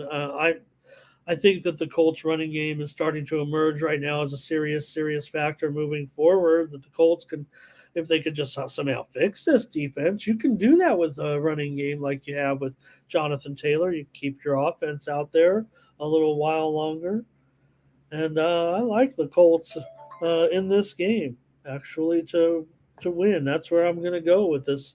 I like them to win against the Patriots here. Um, I think I think the Patriots could have an okay day. This might actually be you know a pretty fun game. And like I said, I guess the trends would kind of indicate maybe go under here, right? With the Colts knowing that they like to run the ball. The Patriots obviously aren't doing much offensively with Mac. The Patriots are 3-6 to the under. Remember, the Colts have been going over. They're 6-3 to the over. They're allowing 27 points a game. So, could the Patriots offense get a little bit on track here against the Colts? Maybe the total's gone up. That's the thing about it. And I've been saying, I'm the one coming in selling you unders all the time. It's tough for a handicapper when you're an under handicap. It cuts into your sales to give out unders because that's not exciting. Anyways, I don't know. This feels like maybe the total's gone from 41 up to 43. So odds makers are expecting some expected production here a little bit from Mac, from uh, Gardner Minshew and the Colts. But mostly it feels like from Taylor, right? Don't you think that Taylor is going to be able to run here a little bit on the Patriots defense? I mean, I don't know what you guys think anymore about the Patriots. Defensive. They're still fine, but just note this: the Patriots. Now, some of these have been, on. This is a neutral site game, but the Patriots are 1-10 against the spread in their last 11 games as an underdog. We know it doesn't happen very often, but it happens a lot more than it has lately than it has before. That's a pretty serious trend. So I'm going to trust it here. I'm going to trust the Colts here to get this done. They've won and covered 3 of their last 4 games on the road. Like I said, it's a neutral site game, but Colts have been pretty good as an underdog. So Colts have gone over their team total in 7 of their 9 games so far. So they've been involved in wild games, wild scores to a certain extent. New England is total under right now, 6-2-1, 2-6-1, 6 unders, 9 games. As I said, for New England, they've won and covered 7 of the last 8 in this series. But I think this, the series has changed a little bit. Patriots coming back to earth here now. And who knows? I mean, this is not the game. People, I don't know. People like page views, video views. Oh, if the Patriots lose this one, they're going to leave Bill Belichick in Germany. Probably not. It'll be probably after this season. But, is Bill Belichick going to be retired here after this? Or will he end up with the Washington Commanders? We'll see about that one. But anyways, let's go ahead and end this one. Thank you for guys. I hear you guys in the Discord a little bit there. I think maybe it's a different Discord. I'm going to turn that off. It's bothering me. Sorry about that. Okay. Anyways, give me the Colts in this one. I've got them to run. Patriots are getting outgained by 100 yards a game by their opposition right now. The Colts are rolling. They've scored 20 points or more in all 9 games this season. have the Colts. So maybe we will get an over game in Europe here, even with the offenses not great. Well, I say that. Colts obviously are producing with Minshew, right? And you just wonder how Richardson would have done. I think it would have been all right.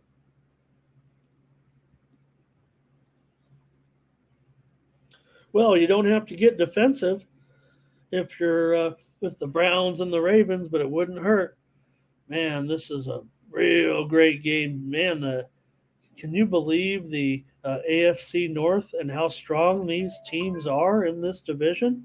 It really seems like the AFC North is that division right now that is the best, among the best with these teams. And here are two of them: the Ravens and the Browns. Uh, Feels kind of heavy here with the Ravens being a big 6 point favorite like this against a Browns team that has a great defense with, you know, I'll just say this about Watson. He just seems to get a little bit better each game. Now, it's not a lot better, it's just a little bit better, but he seems to be able to still work it out. He'll never make all the money, never earn all the money that they're giving him, but does seem like gets a little bit better with each game. But man, could they really get a cover here of a full touchdown against you know, against this Browns team? The Browns definitely have some injury questions coming in, and the Ravens are relatively healthy right now coming into this one. But I don't want to lay 6 points in a game that certainly the defense is going to be, you know, right there. I would think. I mean, this is a division game. Cleveland and Baltimore. It's already down to 38. It opened 40 and a half. Sure, it'll be probably kind of a what you would expect. Verner said he laid it. Thomas is laying it too. And Thomas, I believe he is Cleveland. Thomas, you are Cleveland, right? He said he was talking about Belichick. He said we had Cleveland and let him go. Now I'm on Cleveland. I believe in a little bit in Cleveland. Darren's laying it. You guys are laying this. You guys are hype on Baltimore.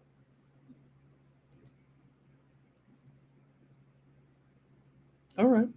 Well, look, I don't necessarily have a problem with it. Baltimore is 6-3 against the spread to go with their 7-2 record. Meanwhile, the Browns they've been just okay, 5-3 overall, 4-3-1 to the number. So, I'm more interested in taking the points. Probably going to be a low scoring game. You know how the NFL works.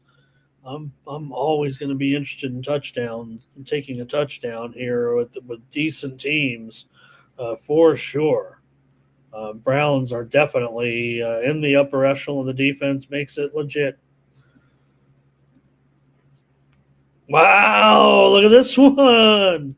Who would have thunk it? Who would get so excited about this one? Is the total right, you guys? What's going on here? This is the NFL. How is this total 48? Well, because you've only got one of the top passing matchups of the season. Yeah, maybe it's down to 47 here. I could stand to update it at a few spots, showing some 47 and a halves and some 47s. I better get at least a 47 and a half. But the CJ Stroud, it's real. It's not fake or anything like that. I mean, when you throw for a NFL rookie record 470 yards, and you've already had the type of season that CJ Stroud is having, it's real. And credit to him, credit to the Texans in general with their awesome way to win the game last week. The Wale coming in and kicking. He'd obviously, done some kicking in high school. He put the right English on the kick a little bit there. Hey, the kickoffs were shaky, but the kickoff is hard. If anything, that's how you want to kick it off. All right, kick it off a low, weird kick to the guy at the 4-yard line. Anyways, he won't be kicking this week, but I think Fairburn hit the list, so they'll pick up a kicker. But nonetheless, these are two pretty good teams, and I guess they're expecting fireworks in this one with Stroud and Burrow, but I'm probably just more interested in the Texans here. They can win this. They can win this game. They can compete in this game. Sure, they can. Um, why not at this point? After give them a touchdown, of course. I saw this line though as high as 10 and a look ahead, but that was before Stroud's performance. That was in the look ahead line from last week. So total does look, I mean, it opened as low as 44 and a half and has climbed all the way up here to this 48, 47 and a half, seeing what's happened here. But Texans pretty good defensively, and the Bengals at home defend. They're not too bad either. I mean, they're starting to obviously get into defensive form here. These teams combined average allowing 41 points a game total. So maybe against one another they're expecting, but I don't see it that way at all. I mean, I would have to think this is a feels to me like more of an under situation with this game. Both the teams are a combined 6-10 to the under. Yeah, and some of those were happening. Remember, the Bengals were having all their issues and woes. But Ferner, here come the Bengals. So, all right.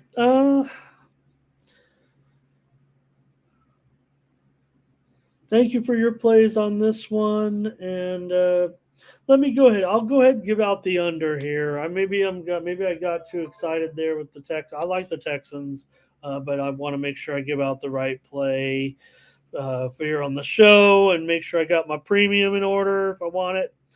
And I'll go under here, Texans and Bengals. I think I've got two good teams with good defenses here, not just Burrow and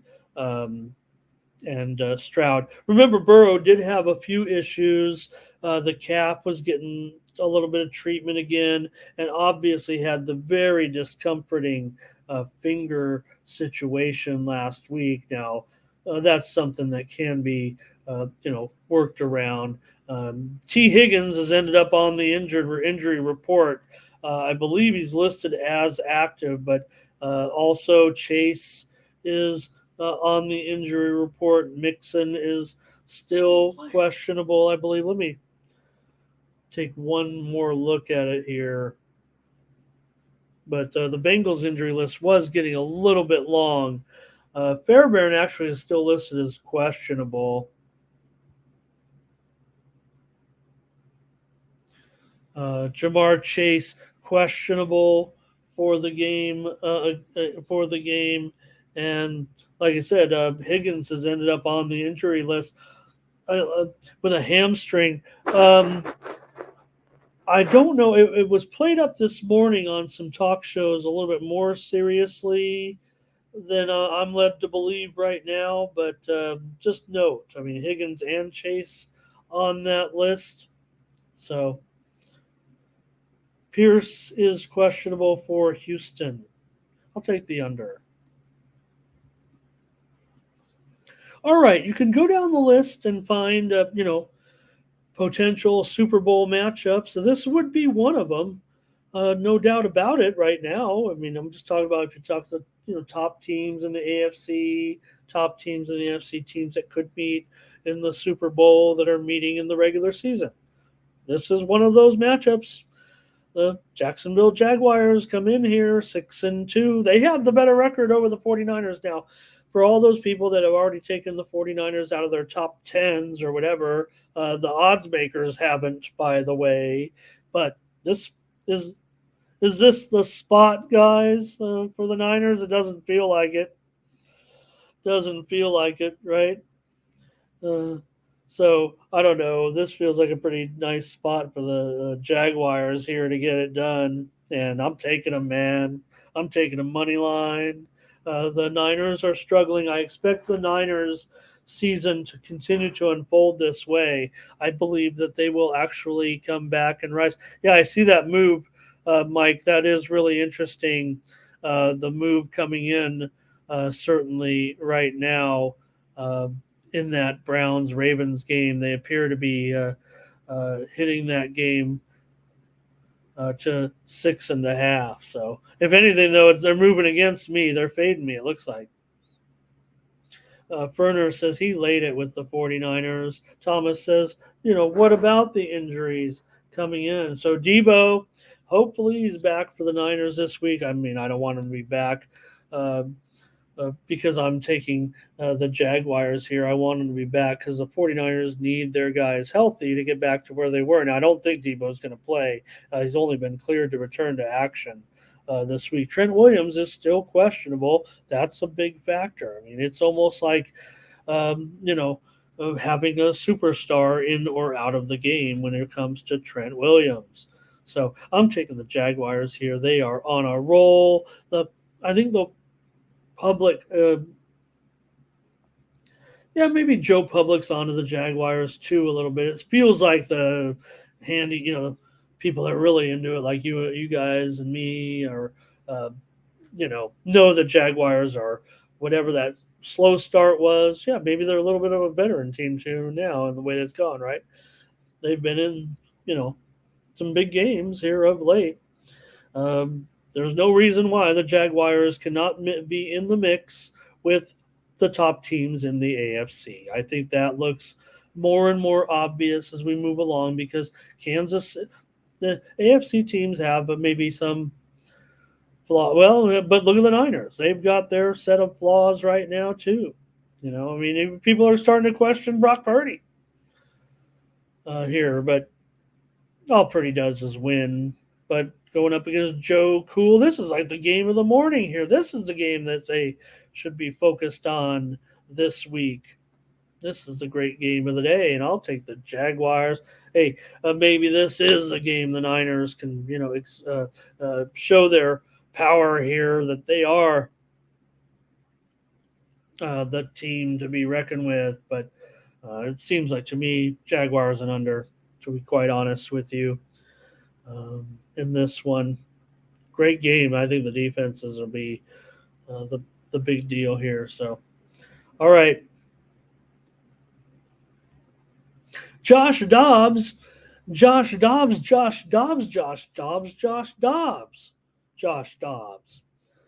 how about the Minnesota Vikings and their performance last week? I mean, that's what you do, right? They didn't even know. Here's the thing. There's no problem with, hey, why didn't the Vikings start Josh Dobbs? You weren't going to do that. I mean, by the time he even got in, they'd already had to start work on the other week. You just go with the other quarterback, have Dobbs ready, and Dobbs is the kind of guy, he's he might be like Baker, he might be one of those guys that you want that comes in the game when you need the Minshew's of the world, right? He's not the man of the future for the Vikings. Hopefully, Cousins is still the man for the Vikings in the future. He'll have get better and have a little bit of career left. Hopefully, it's not a career-ending injury. And Dobbs is not the answer, but he's the quarterback. You better believe it right now. And that was nice to see a guy come in and I saw the locker room, gives me chills a little bit. It's like football. But O'Connell, Dobbs, that locker room talk after the game, talk about a player, right? You don't need to be. I said it I said it on a show that I was on. Josh Dobbs sure knows how to make a lot of friends. And why couldn't they beat the Saints here, right? Okay, the Saints got a little momentum. I don't know what you want to call what the Saints got right now necessarily, because it doesn't feel like when you've got Derek Carr in there, you're just a few. What was the old show, Seconds from Disaster? And that's the way it feels like here. Look, the Vikings, okay, they were the luckiest team last season. And maybe they're getting lucky this season, but it looks like they're getting lucky because they're a little bit skillful, a little bit experienced in winning and things like that. These teams come in with exactly the same records. The Saints are 2-6-1 against the spread. The Vikings are 5-3-1 against the spread. So there's two ways to go about it, and the Saints are a road favorite here. Makes no sense to me. the Saints haven't gotten over the top yet necessarily. You're okay, maybe the defense is okay, but you're going up against Skull. It's still loud in the building. The Vikings have found some solutions here to fight through this and be in contention here at this point at 5-4 after we all wanted to make fun of them last season. Yeah, Justin Jefferson is out, all these problems. Osborne got knocked up in the head last week. There's some issues here coming into this game, definitely for the Vikings. But I don't put the Saints in a strong enough class right here to go ahead and get a road victory in this one. I'm going to have to take the Vikings plus the points here. Maybe they would go up because this injury report probably isn't going to change necessarily this week. I mean, Justin Jefferson is, he's outright, he's out. And Osborne, you saw how hard he got hit in that game. He was almost, he was out. He was out. So I'm taking the Vikings still here. Maybe they'll get lucky. I don't know if I had 30 teams and I had to say, hey, if you got to get lucky with one team, who would it be? Take the purple.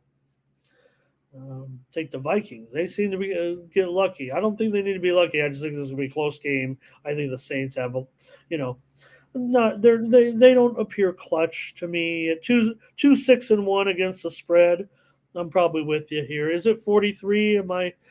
Did I have that wrong, Darren? I'm letting Ronald down here a little bit. Oh, no, yeah. This was down to 41 even.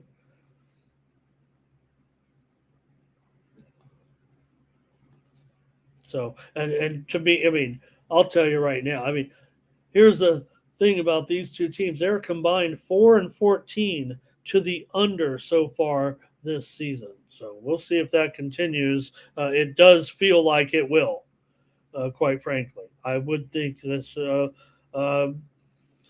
And Darren, I'm fine with it, Darren. And yeah, buy it up. Let's be sure, especially with a number like 42.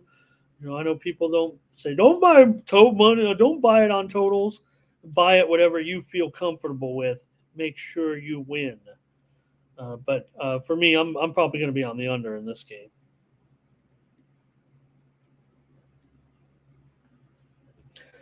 The Green Bay Packers and the Pittsburgh Steelers. It's the Super Bowl that never was. Remember when ESPN years and years ago when they did a thing where this might have been before Madden even. I don't know what it was, but they did like a montage of videos where they showed highlights of one team and they meshed the highlights from the 60s against the 70s. It looked like they were playing each other. And you'd have like Jack Ham, Sax Bart Starr, in the game, right? And you'd have Paul Hornung running away from Mel Blount or something like that. And these guys, it was like the Packers and the Steelers got to the Super Bowl. I don't know where the 49ers were at the time, but I think the Packers ended up being the Steelers in the Super Bowl that never was. Anyways, here's the Steelers at home. They're 1-7 to the under so far this season, and I would think they should handle the Packers. It bothers me at this point that the Packers are, now they've covered some games. They are 3-5, 4-4 against the spread, but I'm going to take a chance laying a field goal here. I already see it kind of sneaking up. I think it may go up to 3.5 here by kickoff with the Steelers. Look, Kenny Pickett, he might actually be that guy. I don't mean that guy, is going to take us to the promised land, but more and more, hopefully there's not that chemistry issue that they're talking about, whatever. And Pickens is, a very good receiver, and I hope that chemistry is there. And I hope there isn't a problem with the Steelers because it works pretty good, actually.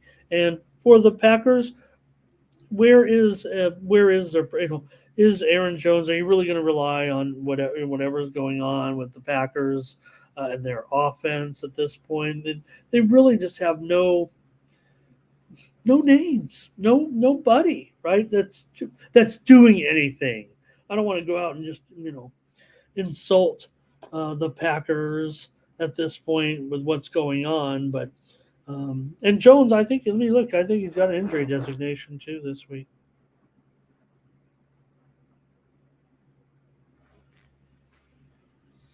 See the total on this game actually moving down here right now to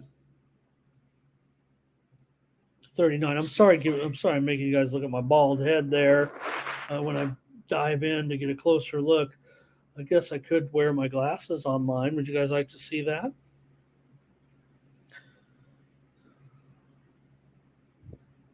All right. Maybe Jones does not. I thought he was questionable. Anyways, the Packers should be okay with their running. The one thing the Steelers defense doesn't do is actually, to me, they don't stop the run very well. The yardage may. No, I don't know if the yardage does say so now that I think about it. I'm off the top of my head here, but uh, teams can run against the Steelers, no doubt about it. And they can also make life a little bit difficult for a guy like Pickett. But I know people aren't on Pickett necessarily and say but to me, I think he has a little bit of a rapport here with Pickens and Johnson. Don't forget, finally, Deontay, found the end zone there, looked pretty good, and I imagine against the Packers, um, Deontay Johnson. I've been on a couple times. They've invited me to a fantasy show. It's funny because I'm not able to play fantasy, but I really have looked at it as my one time to talk fantasy on the air. And I'll tell you what, Pickens would be to me. I've got him. I'll just say I'll go with it right now. This is my fantasy angle or my prop angle here. Pickens, I'll give him 2 touchdowns. Johnson's going to need Deontay's going to need attention now. He got that touchdown. Pickens. The thing about Pickens is, don't forget, and we have maybe we haven't seen the best of the. You got Johnson and You got Johnson and you've got Pickens. I mean, I'd take that, right? I mean, you could go, and don't forget old Allen Robinson, but he hasn't done much. Probably wouldn't do much, but um, with these two guys, if you had to pick a tandem in the league, I mean, there are probably better tandems, but I mean, you could do worse than these two. And who's doing anything right now for the Packers in their passing game? Christian Watson had a concussion last game. I mean, was he going to play? He's questionable this week. He ain't going to play, is he? Do you think Dobbs, Packers Dobbs? I mean, what's he really doing? What's Reed doing? Who are these guys? Packers aren't doing much. Packers, I do expect they better turn around. They better find a way to turn around right now. And I was sitting here. Look, I've told you about how I love this quarterback. I love this. I was on Love. I was on Love early, and I even after the first game, remember he made those plays, but it's not working right now. Whether it's fixable, they've even said, right? They've even coach even said, and we're evaluating. This is not necessarily. It's not. Love to be here forever. We got to figure out what is either fix him, but feels like let's get on it early before that hook gets there, before any more price gets there. Maybe there's people on the Packers. Maybe we could find some support for the Packers. Uh, maybe they can come through, but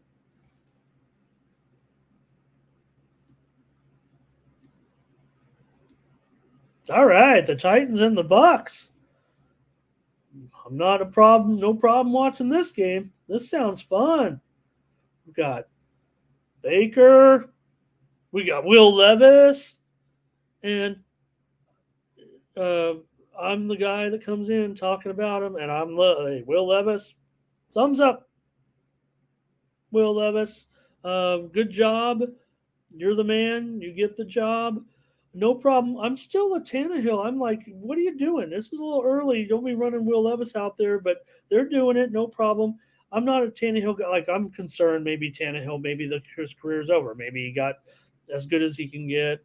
And, you know, maybe with a little bit around him, he could have been better. Maybe it is him because maybe Will Levis is going to come in here and be this guy. Now, I don't think he's going to be this guy today. Remember, both these teams are 3-5. So when I say good game, I'm just talking about it's a close matchup.